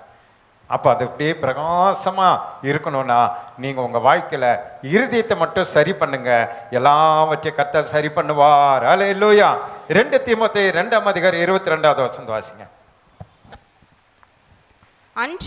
அன்றியும் பாலியத்துக்குரிய இச்சைகளுக்கு நீ விலகியோடி சுத்த இருதயத்தோடு, மறுபடி அதே வருது பாருங்க, சுத்த இருதயத்தோடு கர்த்தரை தொழுது கொள்ளுகிறவர்களுடனே நீதியையும் விசுவாசத்தையும் அன்பையும் சமாதானத்தையும் அடையும்படி நாடு. நம்முடைய இருதயத்துக்குள்ள ஒரு நல்ல அன்பு புறப்படணும், சுத்த அன்பு புறப்படணும்னா அங்க அழகா சொல்றார் பாருங்க, கர்த்தரை தொழுதுகளுடனே நீதி, விசுவாசம், அன்பு, சமாதானம் அடையும்படி நாடு. இதெல்லாம் நம்ம இருதயத்திலிருந்து புறப்படணும். சமாதானம் புறப்படணும், விசுவாசம் புறப்படணும், அன்பு புறப்படணும், நீதி புறப்படணும். அப்புறம் ஒரு நல்ல அன்பு நம்முடைய இருதயத்தில் புறப்படணும். அங்கிருந்து ஊற்றாக அது வரணும்னு சொன்னால் சுத்த இருதயமாய் நீங்கள் இருந்தீங்கன்னா இதெல்லாம் உங்களுக்குள்ளேருந்து உள்ளே இருந்து வரும். புரியுதுன்னு ஒரு அலையிலேயே சொல்லுங்க. இதெல்லாம் ஆட்டோமேட்டிக்காக புதுசாக உங்களுக்குள்ள இருந்து புறப்பட்டு வரும். கர்த்தர் உங்களை ஆசீர்வதிப்பார். ரோமர் 5:5 வாசிங்க. மேலும் நமக்கு அருளப்பட்ட பரிசுத்த ஆவியினாலே தேவ அன்பு நம்முடைய இருதயங்கள் ஊற்றப்பட்டிருக்கிறபடியால் அந்த நம்பிக்கை நம்மை வெட்கப்படுத்தாது. ஆமென். நம்முடைய அன்பு அத சொன்னேன், அது வந்து எதிர்பார்க்கிற அன்பு, இயற்கையாகவே நமக்குள்ள இருக்கிற அன்பு. இப்போ எக்ஸ்ட்ரா ஒரு அன்பு பாருங்க, தேவ அன்பு, தேவ ஆவியின் அன்பு நம்முடைய இருதயங்களில் ஊற்றப்பட்டிருக்கிறது. உங்க இருதயத்தை நீங்க சுத்தம் பண்ணுங்க, இந்த அன்பின் ஆவியை கர்த்தர் உங்களுக்குள்ள ஊற்றுவார். புரியுதுன்ற அலையிலேயே சொல்லுங்க. இந்த அன்பினா ஊற்றப்படினால் அந்த நம்பிக்கை நம்ம என்ன பண்ணாது, வெட்கப்படுத்தவே படுத்தாது. அந்த நம்பிக்கை எனக்குள்ள ஆண்டவர் அன்பை ஊற்றி இருக்கிறா, எல்லாரையும் நேசிக்கிற அன்பு, எனக்கு விரோதமா இருக்கிறவங்களே நேசிக்கிற அன்பு, துன்பப்படுத்துறவங்களையும் நேசிக்கிற அன்பு, ஏழைகளை திக்கச்சவங்களை விதவைகளை நேசிக்கிற அன்பு, எல்லாரையும் நேசிக்கிற ஒரு அன்பு எனக்குள்ள இருக்குன்ற ஒரு நம்பிக்கை நம்மை ஒருபோது அதை என்ன பண்ணாது, வெட்கப்படுத்தவே படுத்தாது, உங்களை வெட்கப்படுத்தாது. அந்த அன்பு கிறிஸ்துவுக்குள்ள இருந்த அந்த அன்பை நம்ம பெற்றுக்கொள்ள வேண்டும் என்று கர்த்தர் விரும்புகிறார். புரியுதுன்னு மட்டும் கரங்களை தட்டி ஆண்டவர் சந்தோஷப்படுத்துங்க. இந்த அன்பை நீங்க தான் ஆண்டவர்கிட்ட கேட்கணும். ஆண்டவரே எனக்கு அந்த அன்பை கொடுங்க, அந்த அன்பை கொடுங்க. என்னுடைய அன்பை வைத்து நான் என்ன பண்ண முடியல, நேசிக்க முடியல. சில பேரை என்னால் நேசிக்கவே முடியல, சில பேரை என்னால் மன்னிக்கவே முடியல, சில பேர் மேலே எனக்கு கசப்புண்டாகுது, அவங்கள பார்த்தாலே எனக்கு பிடிக்க மாட்டேங்குது, ஆனால் பழி வாங்குகிற எண்ணம் வருது. அப்படிங்கிற எண்ணமெல்லாம் நமக்கு இருக்குன்னா நாம் இந்த அன்பை ஆண்டவர்கிட்ட வாங்கணும். இந்த அன்பு தான் இயேசுவை போல இவர்கள் செய்கிறது இன்னதென்று அறியாமல் செய்கிறார்கள், இவர்களுக்கு மன்னியோன்னு சொல்லும். அப்படிப்பட்ட ஒரு அன்பு நமக்கு வந்துருச்சுன்னா நம்ம எல்லாரையும் மன்னித்து மறந்து அவங்கள நேசித்து ஆண்டவருக்காக இந்த பூமியில் ஒரு நல்ல வாழ்க்கை வாழ்ந்து பரலோக போக இந்த அன்பை நம்முடைய இருதயத்தில் பெற்றுக்கொள்ள நம்முடைய இருதயத்தை சுத்திகரிக்க வேண்டும். கரங்களை தட்டி ஆண்டவர் சந்தோஷப்படுத்துங்க பார்க்கலாம். இப்போ அவர்கள் தேவன் என்று அறிந்தும் அவர்கள் என்ன பண்ணல, அவர்கள் மகிமைப்படுத்தாமல் இருந்ததுனால அவளுடைய இருதயம் என்ன போச்சா, இருளடைந்து போச்சு. ஆனால் நமக்கு ஒரு நம்பிக்கை, என்ன நம்பிக்கை, நம்ம தேவ சாயலாய் கர்த்தர் நம்மை மாற்றப் போகிறார். எத்தனை பேர் நம்புறீங்க? நம்முடைய இந்த சாயலை கர்த்தர் மாற்றி தேவ சாயலாய் கர்த்தர் நம்மை மாற்ற வாக்குத்தத்தம் பண்ணியிருக்கிறார். அந்த தேவ சாயலாய் மாறுகிறோன்ற ஒரு நம்பிக்கை நமக்குள்ள இருக்குன்னா நம்முடைய இருதயத்துக்குள்ள அந்த அன்பின் ஆவியை நாம் பெற்றுக்கொள்ள வேண்டும். அவர் தான் நாளுக்கு நாள் நம்மை உருவாக்கி நம்ம மரணத்துக்கு பிறகு அல்லது ஆண்டவருடைய வருகையில மறுரூபமாக்கி இன்றைக்கு மனுஷனா இருக்கிற நம்மை அவர் இயேசுவை போல மாற்றுகிறார். கரங்களை தட்டி ஆண்டவர் சந்தோஷப்படுத்த பார்க்கலாம். அதனால தான் பழைய பாடல் ஒன்று உண்டு. என்ன பாட்டு? தேவசாயல்லாக மாறி தேவனோடிருப்பே, நானும் தேவனோடிருப்பே. தேவசாயல்லாக மாறி தேவனோடிருப்பே, நானும் தேவனோடிருப்பே. அந்த நாடும் நெருங்கிருதே, அதிவிரைவா நிறைவேறுதே. அந்த நாடும் நெருங்கிருதே, அதிவிரைவா நிறைவேறுதே. மண்ணின் சாயலை நான் களைந்தேதம் விண்ணவர் சாயல் அடைவே, விண்ணவர் சாயல் அடைவே. தேவ சாயல் நாக மாறி தேவனோடிருப்பே, நான் தேவனோடிருப்பே. நம்ம தேவ சாயலாய் நம்ம மாறணும்னா நம்முடைய இருதயங்களில் தேவ ஆவியை பெற வேண்டும். அல்லேலூயா. நீங்க கர்ப்பத்தில் உருவாக்கும் பொழுது இருதயம் முதல்ல உருவானதுனால ஒரு சரீரம் உருவானது. அதே போல இந்த இருதயத்துல தேவ அன்பின் ஆவி பெற்றுக்கொண்டீங்கன்னா இந்த சரீரம் முழுவதும் தேவ சாயலாய் கர்த்தர் மாற்றுவார். கரங்களை தட்டி ஆண்டவர் சந்தோஷப்படுத்துங்க பார்க்கலாம். அடுத்தது நம்முடைய நாவினாலே நாம் கரைப்படுகிறோம். சீக்கிரமா எடுக்கிற யாக்கோபு 3:14 வாசிங்க. உங்கள் இருதயத்திலே கசப்பான வைராக்கியங்களையும் விரோதத்தையும் வைத்தீர்களானால், விரோதத்தை நீங்கள் வைத்தீர்களானால் நீங்கள் பெருமை பாராட்டாதிருங்கள். நீங்கள் அதை குறித்து பெருமை பாராட்டாதீங்க. சத்தியத்திற்கு விரோதமாய் பொய் சொல்லாமலும் இருங்கள். ஆமென். நம்ம இருதயத்துல கசப்பான வைராக்கியம், சில கசப்பான மற்றவங்க மேல ஒரு கசப்பு வெறுப்பு இதெல்லாம் வைத்து கொண்டு நம்ம என்ன பண்ணக்கூடாதா, விரோதமாய் வைத்தீர்களானால் நீங்கள் பெருமை பாராட்டாதீங்க. பெருமை பேசக்கூடாது. நான் என்ன அவங்ககிட்ட எத்தனை நாள் ஆச்சரியமா நான் பேசி, எங்கள் அப்பா கூட பேசி, எங்கள் அக்கா, அது ஒரு பெருமை. நான் பேசி 3 வருஷம் ஆச்சு, நான் பெருமை படுற பாருங்க, அதெல்லாம் வேஸ்ட்டுங்கிற. அப்படிலாம் நீங்கள் பண்ணுறதுனால ஒன்றும் இல்லை. நீங்கள் எதுக்கு விரோதமாக இருக்கிறீங்க? சத்தியத்துக்கு விரோதமாய் பொய் சொல்லாமல் இருங்க. இந்த விரோதம், கசப்பு இதெல்லாம் எடுக்கிறது தான் கிறிஸ்துவ அன்பு. புரிதலும் கரங்களை தட்டி ஆண்டவர் சந்தோஷப்படுத்துங்க. நிறைய விளக்கு கொடுக்க நமக்கு நேரம் இல்லை. இன்னும் 5 நிமிஷம் தான் இருக்கு. நீதிமொழிகள் 22:11 வாசிங்க. சுத்த இருதயத்தை விரும்புகிறவனுடைய உதடுகள் இனிமையானவைகள். சுத்த இருதயத்தை விரும்புகிறவனுடைய உதடுகள் இனிமையானவைகள். ராஜா அவனுக்கு சிநேகிதனாவான். இயேசு ராஜா அவனுக்கு எப்படி இருப்பாரு? சிநேகிதனா இருப்பாரு. இது ஒரு ஆச்சரிய பாருங்க. சுத்த இருதயத்தை விரும்பினீங்கன்னா உங்க உதடு என்ன ஆகுமா? இனிமையாகுமா? இப்ப எப்படி உதடெல்லாம் இனிமையாகுது? கலர் கலரா லிப்ஸ்டிக் எல்லாம் பூசி அப்படின்னு நம்ம அதை என்ன பண்றோம்? இனிமையா மாத்திரம். ஆனால் இங்கே ஆண்டவர் சொல்ல பாருங்க, நீங்கள் விரும்பினாலே உங்கள் இருதயம் வந்து இனிமைன்றது எதில் இருக்குது? நம்ம சாப்பிட்ற பொருளை, தேனில், சர்க்கரையில் இல்லை இருக்குது பார்த்தீங்களா? இப்போ நம்முடைய இருதயம் வந்து நீங்கள் நல்லா இருக்கணும்னு விரும்பினாலே உங்கள் உதட்டில் அப்படியே தேன் பூசின மாதிரி இருக்குமா? பேச்செல்லாம் எப்படி இருக்கும்? நீங்கள் பேசுகிற பேச்செல்லாம் இனிமையாக இருக்கும், தேன் மாதிரி இருக்கும். அதான் சொல்கிறார், உதடுகள் எப்படி இருக்கும்மா? இனிமையாக இருக்கும். கெட்ட வார்த்தை பேச மாட்டீங்க, அடுத்தவங்களை கசந்து பேச மாட்டீங்க, அடுத்தவங்களை துக்கப்படுத்துகிற மாதிரி பேச மாட்டீங்க, அடுத்தவங்க காயப்படுற மாதிரி பேச மாட்டீங்க. இப்படிப்பட்ட பேச்செல்லாம் நம்முடைய இருதயத்தில் வாயிலேருந்து வராமல் இருக்கணும்னா நம்முடைய உதட்டை பாருங்க இனிமையாய் மாற்றிடுவார். அப்படியே தேன் பூசின மாதிரி மாற்றிடுவார். நீங்கள் ஒன்றும் லிப்ஸ்டிக்கே பூச வேண்டாம். ஆண்டவர் அழகாக அவரே ஒரு இனிமையை அதில் பூசிடுவார். உங்களுடைய வார்த்தை அடுத்தவர்களை ஆறுதல் படுத்தும், உங்கள் வார்த்தை அடுத்தவர்களை சந்தோஷப்படுத்தும், உங்கள் வார்த்தை அடுத்தவர்களை தேய்ச்சோம், உங்கள் வார்த்தை அடுத்தவர்களை தூக்கி எடுக்கும், உங்கள் வார்த்தை அடுத்தவர்களை உற்சாகப்படுத்துகிற வார்த்தையாக உங்கள் இருதயத்திலிருந்து நம்முடைய உதட்டிலிருந்து புறப்படும்படியா கர்த்தர் மாற்றுகிறவராக இருக்கிறார். கரங்களை தட்டி ஆண்டவர் சந்தோஷப்படுத்துங்க பார்க்கலாம். ஆனால் வேதம் என்ன சொல்லுகிறது? துதிக்கிற இதே நாவிலிருந்து தான் நம்ம என்ன பண்ணுறோம்? சோத்திருக்கிற இதே உதட்டிலிருந்து தான் சபிக்கிறோம், அடுத்தவங்களை திட்டுறோம், அடுத்தவங்கள மேலே கசப்பை சொல்கிறோம், பொய்யை சொல்கிறோம், புறங்குறோம், எல்லாம் பண்ணிட்டு மறுபடியும் ஞாயிற்றுக்கிழமை வந்துட்டு என்ன பண்ணுறோம்?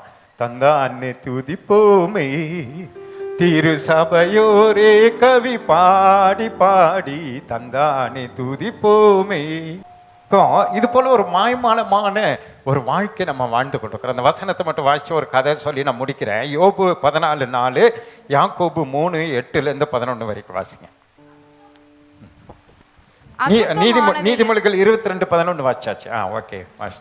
அசுத்தமானதிலிருந்து சுத்தமானதை பிறப்பிக்கத்தக்கவன் உண்டோ? பாத்தீங்களா? அசுத்தமானதிலிருந்து சுத்தமானதை பிறப்பிக்கத்தக்கவன் உண்டோ? எடுக்க முடியுமா?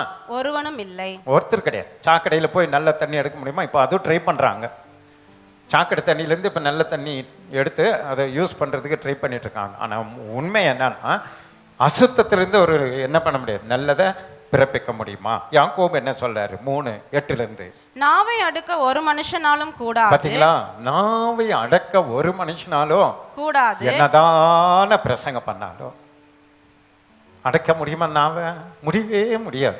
அதனால அது அடங்காத பொல்லாங்குள்ளது. ஐயோ, அது அடங்கவே அடங்காது. சாவுக்கு ஏதுவான விஷம் நிறைந்ததுமாய் இருக்கிறது. என்ன இருக்கு? விஷம், சாவு. சில பிள்ளைங்களாம் தற்கொலை பண்ணிட்டு பாருங்க. என்ன, அவங்க அம்மா போய் சாகுடி அப்படின்றாங்களா? செத்துருதுங்க பாருங்க.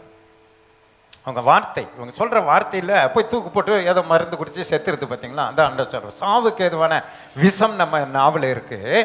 அதனாலே நாம் பிதாவாகிய தேவனை துதிக்கிறோம். இப்படிப்பட்ட நாவல வந்து என்ன பண்ணிட்டோம்? தந்தான் துதிப்போம் என்று பாடிட்டோம். தேவனுடைய சாயலின்படி உண்டாக்கப்பட்ட மனுஷரை அதனாலே சபிக்கிறோம். நல்ல கவனிங்க. ஒவ்வொரு மனுஷனும் எப்படி உருவாக்கப்பட்டிருக்கிறான்? தேவ சாயலில் உருவாக்கப்பட்டிருக்கிறான். அந்த மனுஷனை கர்த்தர் நேசிக்கிறான். உங்க பிள்ளைய நீங்க நேசிக்கிறீங்களா இல்லையா? உங்க பிள்ளைய யாராவது ஒருத்தர் கெட்ட வார்த்தையில திட்டிட்டோம், விட்டுருவீங்களா? விட்டுருவீங்களா? விட மாட்டீங்க. ஒருத்தர் விட மாட்டீங்க. அவன் கெட்டதே செய்திருக்கட்டும், தப்பே செய்திருக்கட்டும், உங்க பிள்ளைய பார்த்து எவனோ ஒருத்தன் முட்டாள்னு சொல்லிட்டு அவன் 5 பாடத்தில் 30 மார்க் தான் வாங்கியிருப்பான் நம்ம பையன். ஆனாலும் ஒருத்தன் முட்டாள்னு சொன்னா விடுவீங்களா? விட்டுற முடியுமா? முடியாது. அதே போலத்தான் ஒவ்வொரு மனிதனும் அவருடைய சாயலிலே படைத்திருக்கிறார். அதனால எந்த ஒரு மனுஷனையும் நம்ம நாவினாலே என்ன பண்ணக்கூடாதான்? சபிக்க கூடாது. சபிக்கவே கூடாது. நீ நாசமா போயிடுவ, நீ செத்து போயிடுவ, நீ அழிஞ்சு போயிடுவ. அப்படிலாம் சபிக்கவே கூடாது. ஏன்னா அது தேவ மனிதர்கள், தேவனுடைய குழந்தைகள், தேவனுடைய சாயலாக இருக்கிறார்கள் என்பதை உண்மையான கிறிஸ்தவர்கள் நம்ம அறிந்திருக்க வேண்டும். அதனால தான் கெட்டதுலேருந்து நல்லது வராது. ஆனால் நம்மக்கிட்ட இருந்து அது வருதுன்னு சொல்கிறார் அவர். நம்ம பாருங்க, வார பூரா திங்கக்கிழமையிலேருந்து சனிக்கிழமை வரைக்கும் என்னென்ன பேச முடியுமோ, என்னென்ன கெட்ட வார்த்தை பேச முடியுமோ, சண்டை போட முடியுமோ, புறங்கூற முடியும், எல்லாம் செஞ்சுட்டு ஞாயிற்றுக்கிழமை ஒரு நாள் வந்துட்டு என்ன பண்ணுறோம்?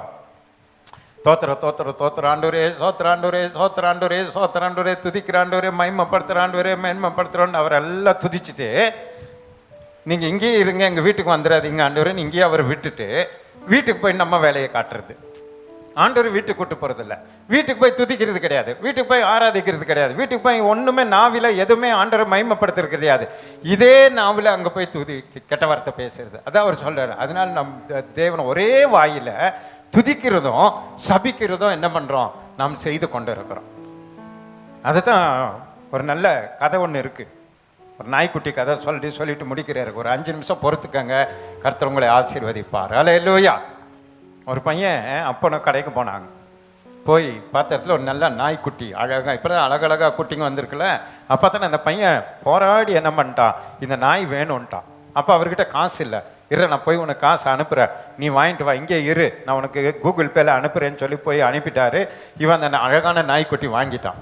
வாங்கி ஒரு பேக்கில் போட்டு அவங்க ரொம்ப சந்தோஷமாக வீட்டுக்கு போகும்போது போகிற வழியில் கிரவுண்டில் பசங்கள்லாம் கிரிக்கெட் விளையாடும் போது அவனை பிடிச்சிட்டாங்க. டே ஒரு ஆள் இல்லைடா ஆள், நீ கொஞ்ச நேரம் வாடா, விளையாடலாம் வாடா அப்படின்னு சொல்லி அவனை கெஞ்சி அங்கே நிறுத்திட்டாங்க. இவன் இந்த நாய்க்குட்டி பேக் என்ன பண்ணிட்டான், அந்த மரத்தில் தொங்க விட்டுட்டு கிரிக்கெட் விளையாட ஆரம்பிச்சிட்டான். கிரிக்கெட் விளையாட இன்ட்ரெஸ்ட்டில் அவங்க கூட விளையாடி முடிச்சுட்டு நேராக இங்கே வந்து பேக்கை தூக்கிட்டு வீட்டுக்கு போனான். வேகமாக வீட்டுக்கு போய் அவங்க அப்பாவுக்கு ரொம்ப நன்றி சொல்லி அப்படியே கட்டி பிடிச்சி முத்த கொடுத்து, பா அழகான நாய்க்குட்டி வாங்கி கொடுத்துட்டப்பா, ரொம்ப நன்றிப்பா, ரொம்ப அப்படியே எக்ஸைட்டிங். அவன் சந்தோஷம் ஆகி அதை திறந்து பார்த்தா உள்ள பன்னிக்குட்டி. நாய்க்குட்டி என்ன ஆச்சு? பன்னிக்குட்டி ஆயிடுச்சு. இவனுக்கு ஒன்றும் புரியல, என்னடா இப்படி பன்னிக்குட்டி ஆச்சேன்னு சொல்லி மறுபடியும் அதை தூக்கிட்டு வரான். அவங்க அப்பா போடா கடைக்கு போய் அதை மாற்றிட்டு வாடான்னு சொன்னோன்னே நேராக வர்றான். வர்ற வழியில் மறுபடியும் கிரிக்கெட் விளையாடுறாங்க பசங்க. கிரிக்கெட் விளையாடுறத பார்த்துட்டு மறுபடியும் டே வாடா ஒரு ஆள் இல்லைடா, கொஞ்ச நேரம் விளையாண்டுட்டு போடானோன்னு அதே மரத்தில் தொங்க வச்சுட்டு பன்னிக்குட்டியை கிரிக்கெட் விளையாட ஆரம்பிச்சிட்டான். கிரிக்கெட் விளையாட முடிச்சுட்டு மறுபடியும் போய் மாற்றிட்டு வரலான்னு வேகமாக இப்போ அந்த பேக்கை தூக்கிட்டு அந்த கடைக்கு போய் ஒரே சண்டை போடுறான். என்னையா நீ நாய்க்குட்டி கேட்டா நீ பன்னிக்குட்டி கொடுத்தியோ?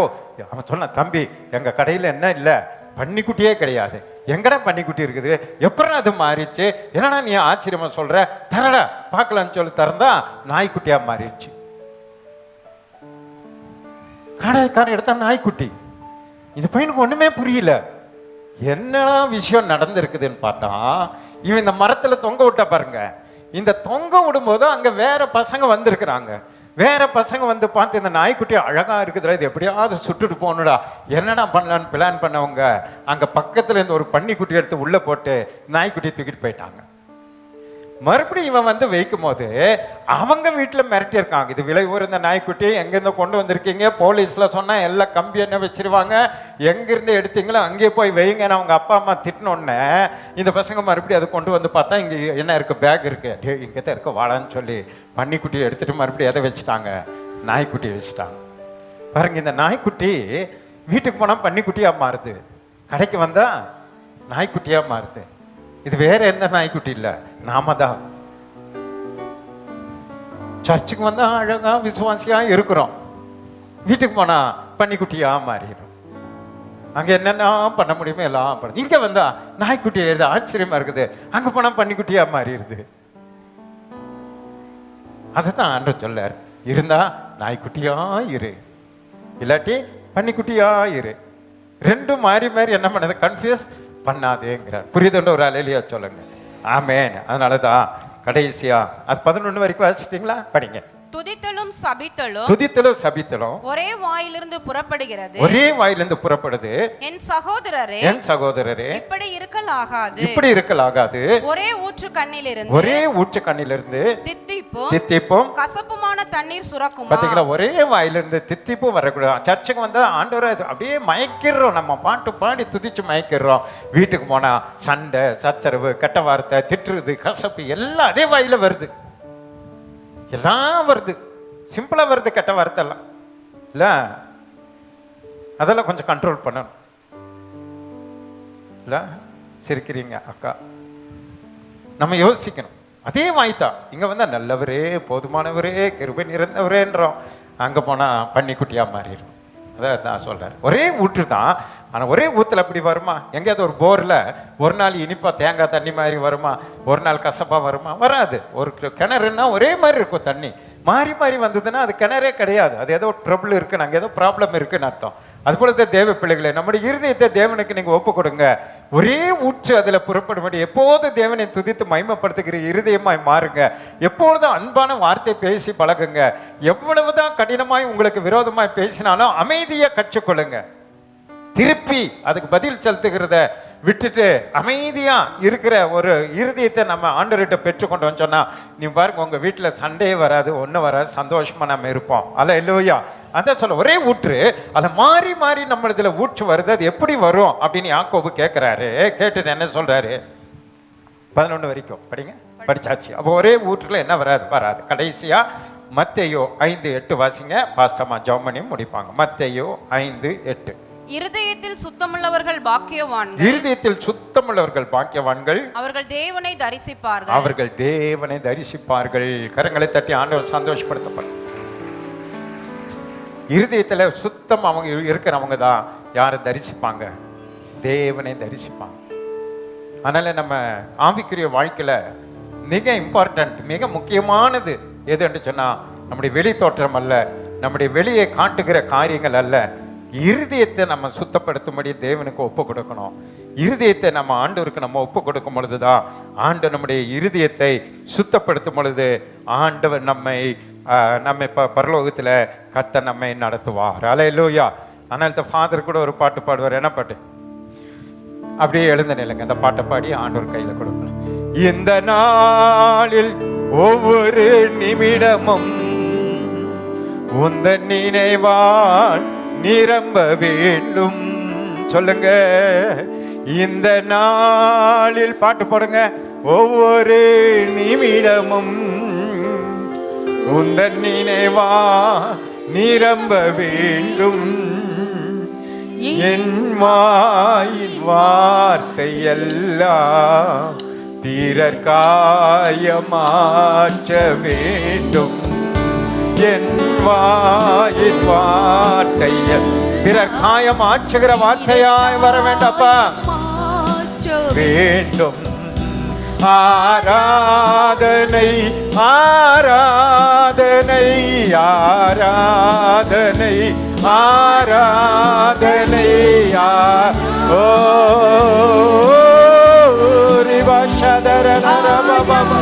நன்றி அப்பா. அன்பரே சுராஜனுக்கே ஆவியான தேவனுக்கே. அன்பரே சுராஜனுக்கே ஆவியான தேவனுக்கே.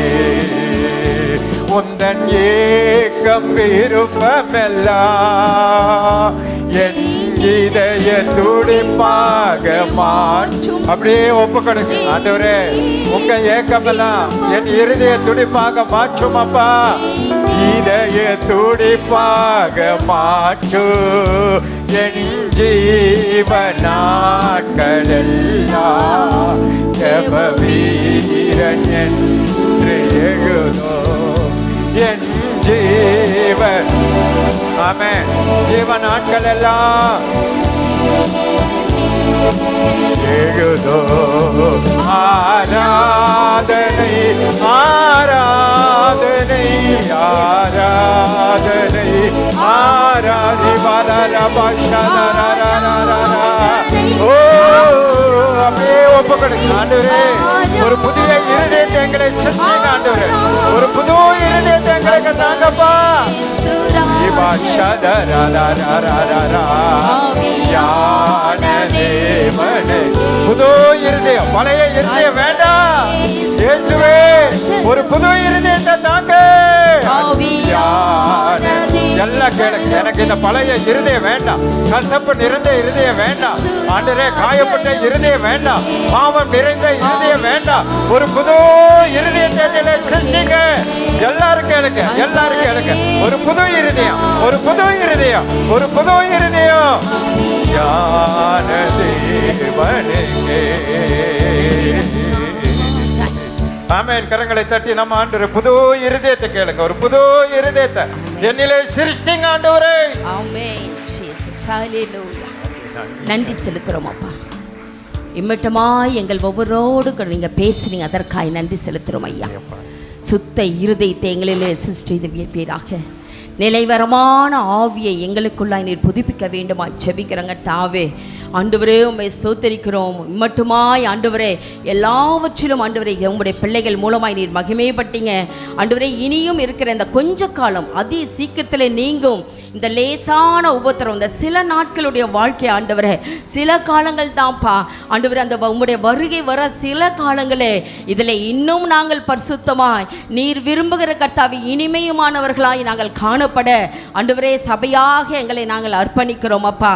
ஆண்டவரே உம்மை ஸ்தோத்திரிக்கிறோம். தொடர்ந்து நீர் வழிநடத்த வேண்டுமாய் ஜெபிக்கிறங்க தாவே. அப்பா உம்மை ஸ்தோத்திரிக்கிறோம். சுத்த இருதயத்தை என்னிலே சிருஷ்டியும் நிலைவரமான ஆவியை எங்கள் ஒவ்வொரு உள்ளத்திலே புதுப்பிக்க வேண்டுமாய் ஜெபிக்கிறங்க தாவே. ஏனென்றால் கர்த்தர் தாவீதோடு நீர் இருந்தீங்க, உம்மோடு தாவீது இருந்ததை நாங்கள் அறிகிறோம் அப்பா. ஓ தேங்க்யூ ஹோலி ஸ்பிரிட். அதன் நிமித்தமாக உம்முடைய மகன் எல்லாவற்றிலும் உண்மை உள்ளவராய் ஆண்டவரே காணப்பட்டபடியினால் இந்த நாளில் அந்த சங்கீதத்தை நாங்கள் அதில் காண்கிறோம், வாசிக்கிறோம் அப்பா. தகப்பனே அதுபோல ஆண்டவரே எங்களுடைய பாவங்கள் எண்ணி முடியாதது ராஜா. ஆனால் அதை நாங்கள் சொல்லுவதற்கு மனதில்லை. ஆனாலும் தகப்பனே எங்களை எல்லாம் சிலுவையின் ரத்தத்தினாலே எங்களை ஒவ்வொருவரையும் நீர் கழுவி பரிசுத்தப்படுத்தி இந்த நாளிலே புது சிருஷ்டியாய் எங்களை வைத்திருக்கீங்க. அதற்காக நன்றி செலுத்துகிறோம் அப்பா. ஆண்டவரே உம்மை ஸ்தோத்திரிக்கிறோம். உம்முடைய தேவ சித்தத்தை நாங்கள் செய்ய கர்த்தர் உதவி செய்வீராக.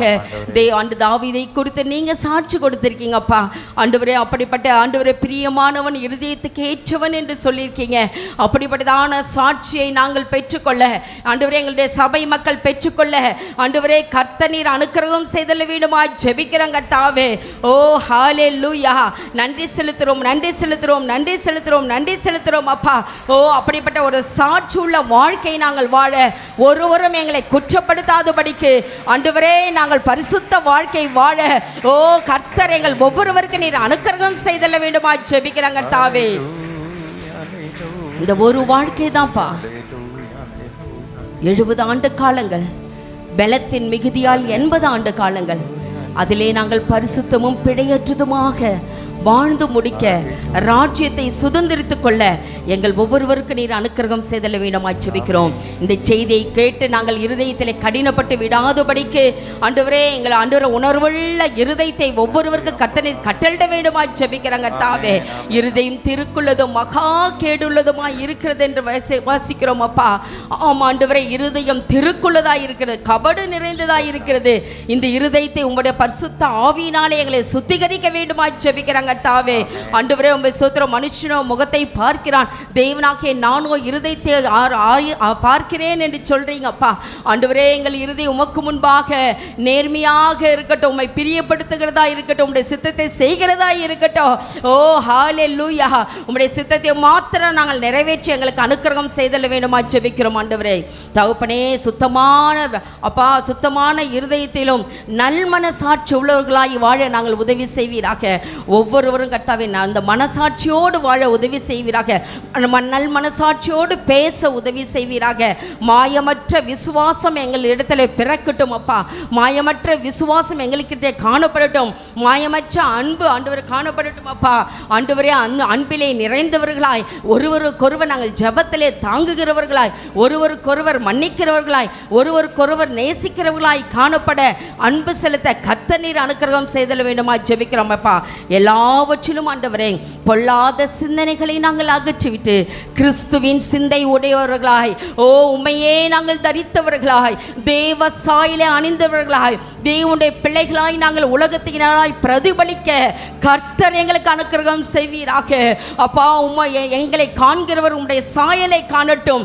எங்களை ஒருவரும் தூஷித்து விடாதபடிக்கு எங்களுடைய கிரியைகள், செயல்கள், நடத்தைகள், பார்வைகள், சிந்தனைகள் எல்லாவற்றிலும் நாங்கள் பரிசுத்தமாய் வாழ அப்பா கர்த்தர் நீர் அனுக்கிரகம் செய்தல வேண்டுமாய் ஜெபிக்கிறோம். கர்த்தாவே தொடர்ந்து எங்களை தாழ்த்துறோம், வெறுமையாக்குகிறோம். ஆண்டவரே உம்மை ஸ்தோத்திரம். வந்த பிள்ளைகளை கர்த்தர் நீர் ஆசீர்வதிங்க.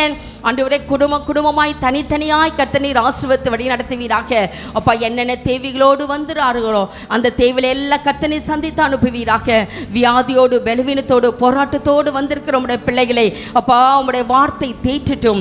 நான் உனக்கு ஆரோக்கியம் வர பண்ணி உன் காயங்களை ஆற்றுவேன் என்று சொன்னீரே. உம்முடைய பிள்ளைகளுக்கு ஆரோக்கியத்தை வர பண்ணுவீராக. குணம் அடையட்டும் இயேசுவின் நாமத்தினாலே. இருதயம் குணம் அடையட்டும் அப்பா. ஹல்லேலூயா. வேதத்தில் வாசிக்கும் இந்த இருதயத்துக்கு குணமாகும் வல்லமை உண்டு அப்பா. இருதயம் குணமானா சரீரம் முழுவதும் குணமாகுமே. ஹல்லேலூயா. அந்த இருதயம் குணமாக்கப்படட்டும் அப்பா. நொறுங்குண்ட ஆவிகளை நீர் புறம்பே தள்ளுவதில்லை ராஜா.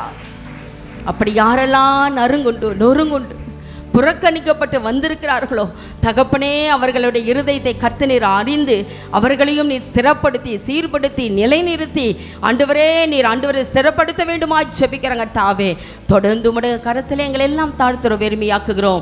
ஆண்டவரே ஸ்தோத்திரம். தொடர்ந்து அடுத்த பகுதியை, அடுத்த ஆராதனை கர்த்தர் நீர் ஆசீர்வதிப்பீராக. வந்த பிள்ளைகளை சமாதானத்தை அனுப்புவீராக. குடும்பங்களில் ஆண்டவரே சமாதானம், சந்தோஷம் பெருகட்டும். ஆண்டவரே வியாதிகள் மாறட்டும், வேதனைகள் மாறட்டும், கலக்கங்கள் மாறட்டும், கண்ணீர் துடைக்கப்படட்டும். விசுவாசத்திலே நாளுக்கு நாள் பெருக கர்த்தர் உதவி செய்வீராக. அப்பா உம்மை ஸ்தோத்திரிக்கிறோம் ஐயா. அப்பா என்னென்ன ஆண்டவரே விசேஷமாய் திருமணமாகாத பிள்ளைகளுக்கு திருமண காரியங்களை வாய்க்க பண்ணுங்க. வேலையில்லா என்று ஏங்குகிற பிள்ளைகளுக்கு வேலை வாய்ப்புகளை தாங்க. அலைச்சல் இல்லாத வருமானத்தை தாங்க. ஆண்டவரே திருமணமாகி குழந்தை இல்லையே என்று ஏங்கிக் கொண்டிருக்கிற பிள்ளைகளுக்கு குழந்தை செல்வத்தை கொடுத்து கர்த்தர் நீர் ஆசீர்வதிக்க வேண்டுமாய் ஜெபிக்கிறோம் ஐயா. கர்ப்ப ஸ்திரீகளுக்கு சுகப்பிரசவத்தை கர்த்தர் கட்டளிடுவீராக. வீடு வாசல் ஆண்டவரே இல்லாதவர்கள் கர்த்தர் நீர் உண்டு பண்ணி தருவீராக. யாரெல்லாம் அதற்கென்று ஆண்டவரே வீடு வேண்டும் என்று வாஞ்சிக்கிறார்களோ அதற்கேற்ற வழி வாசலை கர்த்தர் நீர் திறந்து அவர்களையும் தங்க பண்ணி குடியிருக்க பண்ண வேண்டுமாய் ஜெபிக்கிறாங்க தாவே. எந்த குடும்பங்களில் எந்த சத்துருவின் உட்புகுதலும் ஆண்டவரே சபைகளிலே குடும்பங்களிலே குடியோடி போகுதலும் இராதபடிக்கு குடும்பமாய் கர்த்தர் நீர் வேலை அடைத்து காத்துக்கொள்ள வேண்டுமாய் ஜெபிக்கிறோம் ஐயா. தெய்வீக சமாதானம் ஒவ்வொரு உள்ளங்களிலும் ஒவ்வொரு குடும்பங்களிலும் ஆண்டவரே ஆளுகை செய்யட்டும். இயேசு கிறிஸ்துவே நீரே தலைவராயிருந்து கர்த்தர் எங்களை நீர் வழிநடத்துவீராக. சங்கீதம் 32:8 படி நான் உனக்கு போதித்து நீ நடக்க வேண்டிய வழியை உனக்கு காட்டுவேன், உன்மேல் என் கண்ணை வைத்து உனக்கு ஆலோசனை சொல்லுவேன் என்று சொன்னீரே. பரிசுத்த ஆவியானவர் அன்றாட எங்களை நடத்துங்க, அன்றாட எங்களை நீர் வழி நடத்துங்க, ஆலோசனை தந்து நீர் ஒவ்வொரு நாளும் நாங்கள் ஆண்டவரே விசுவாசத்தில் உமக்கென்று பிரியமானவர்களாய் வாழ அப்பா பந்தய பொருளுக்காக இலக்கை நோக்கி நாங்கள் ஓட கர்த்தர் நீர் உதவி செய்வீராக. தெய்வ சித்தத்தை மாத்திரம் நாங்கள் நிறைவேற்ற உதவி செய்வீராக. எல்லா துதி கன மகிமை யாவற்றும் உமக்கே செலுத்துகிறோம். இயேசுவின் மூலம் ஜெபிக்கிறோம் எங்கள் நல்ல பிதாவே, ஆமென். ஆத்துமாவே கர்த்தரை ஸ்தோத்திரி, என் முழு உள்ளமே பரிசுத்த நாமத்தை ஸ்தோத்திரி. என் ஆத்துமாவே கர்த்தரை ஸ்தோத்திரி, கர்த்தர் செய்த சகல உபகாரங்களும் மறவாதே. ஆமென். நம்முடைய கர்த்தராகிய இயேசு கிறிஸ்துவின் கிருபையும் பிதாவாகிய தேவனுடைய அன்பும் பரிசுத்தாவினுடைய அந்யோன்ய ஐக்கியமும் சமாதானமும் சந்தோஷமும் இன்றைக்கும் என்றைக்கும் சதா காலங்க நம் அனைவரோடு கூட இருப்பதாக. ஆமென். அல்லேலூயா, அல்லேலூயா, அல்லேலூயா. God bless you. கர்த்தர் உங்களை ஆசீர்வதிப்பார்.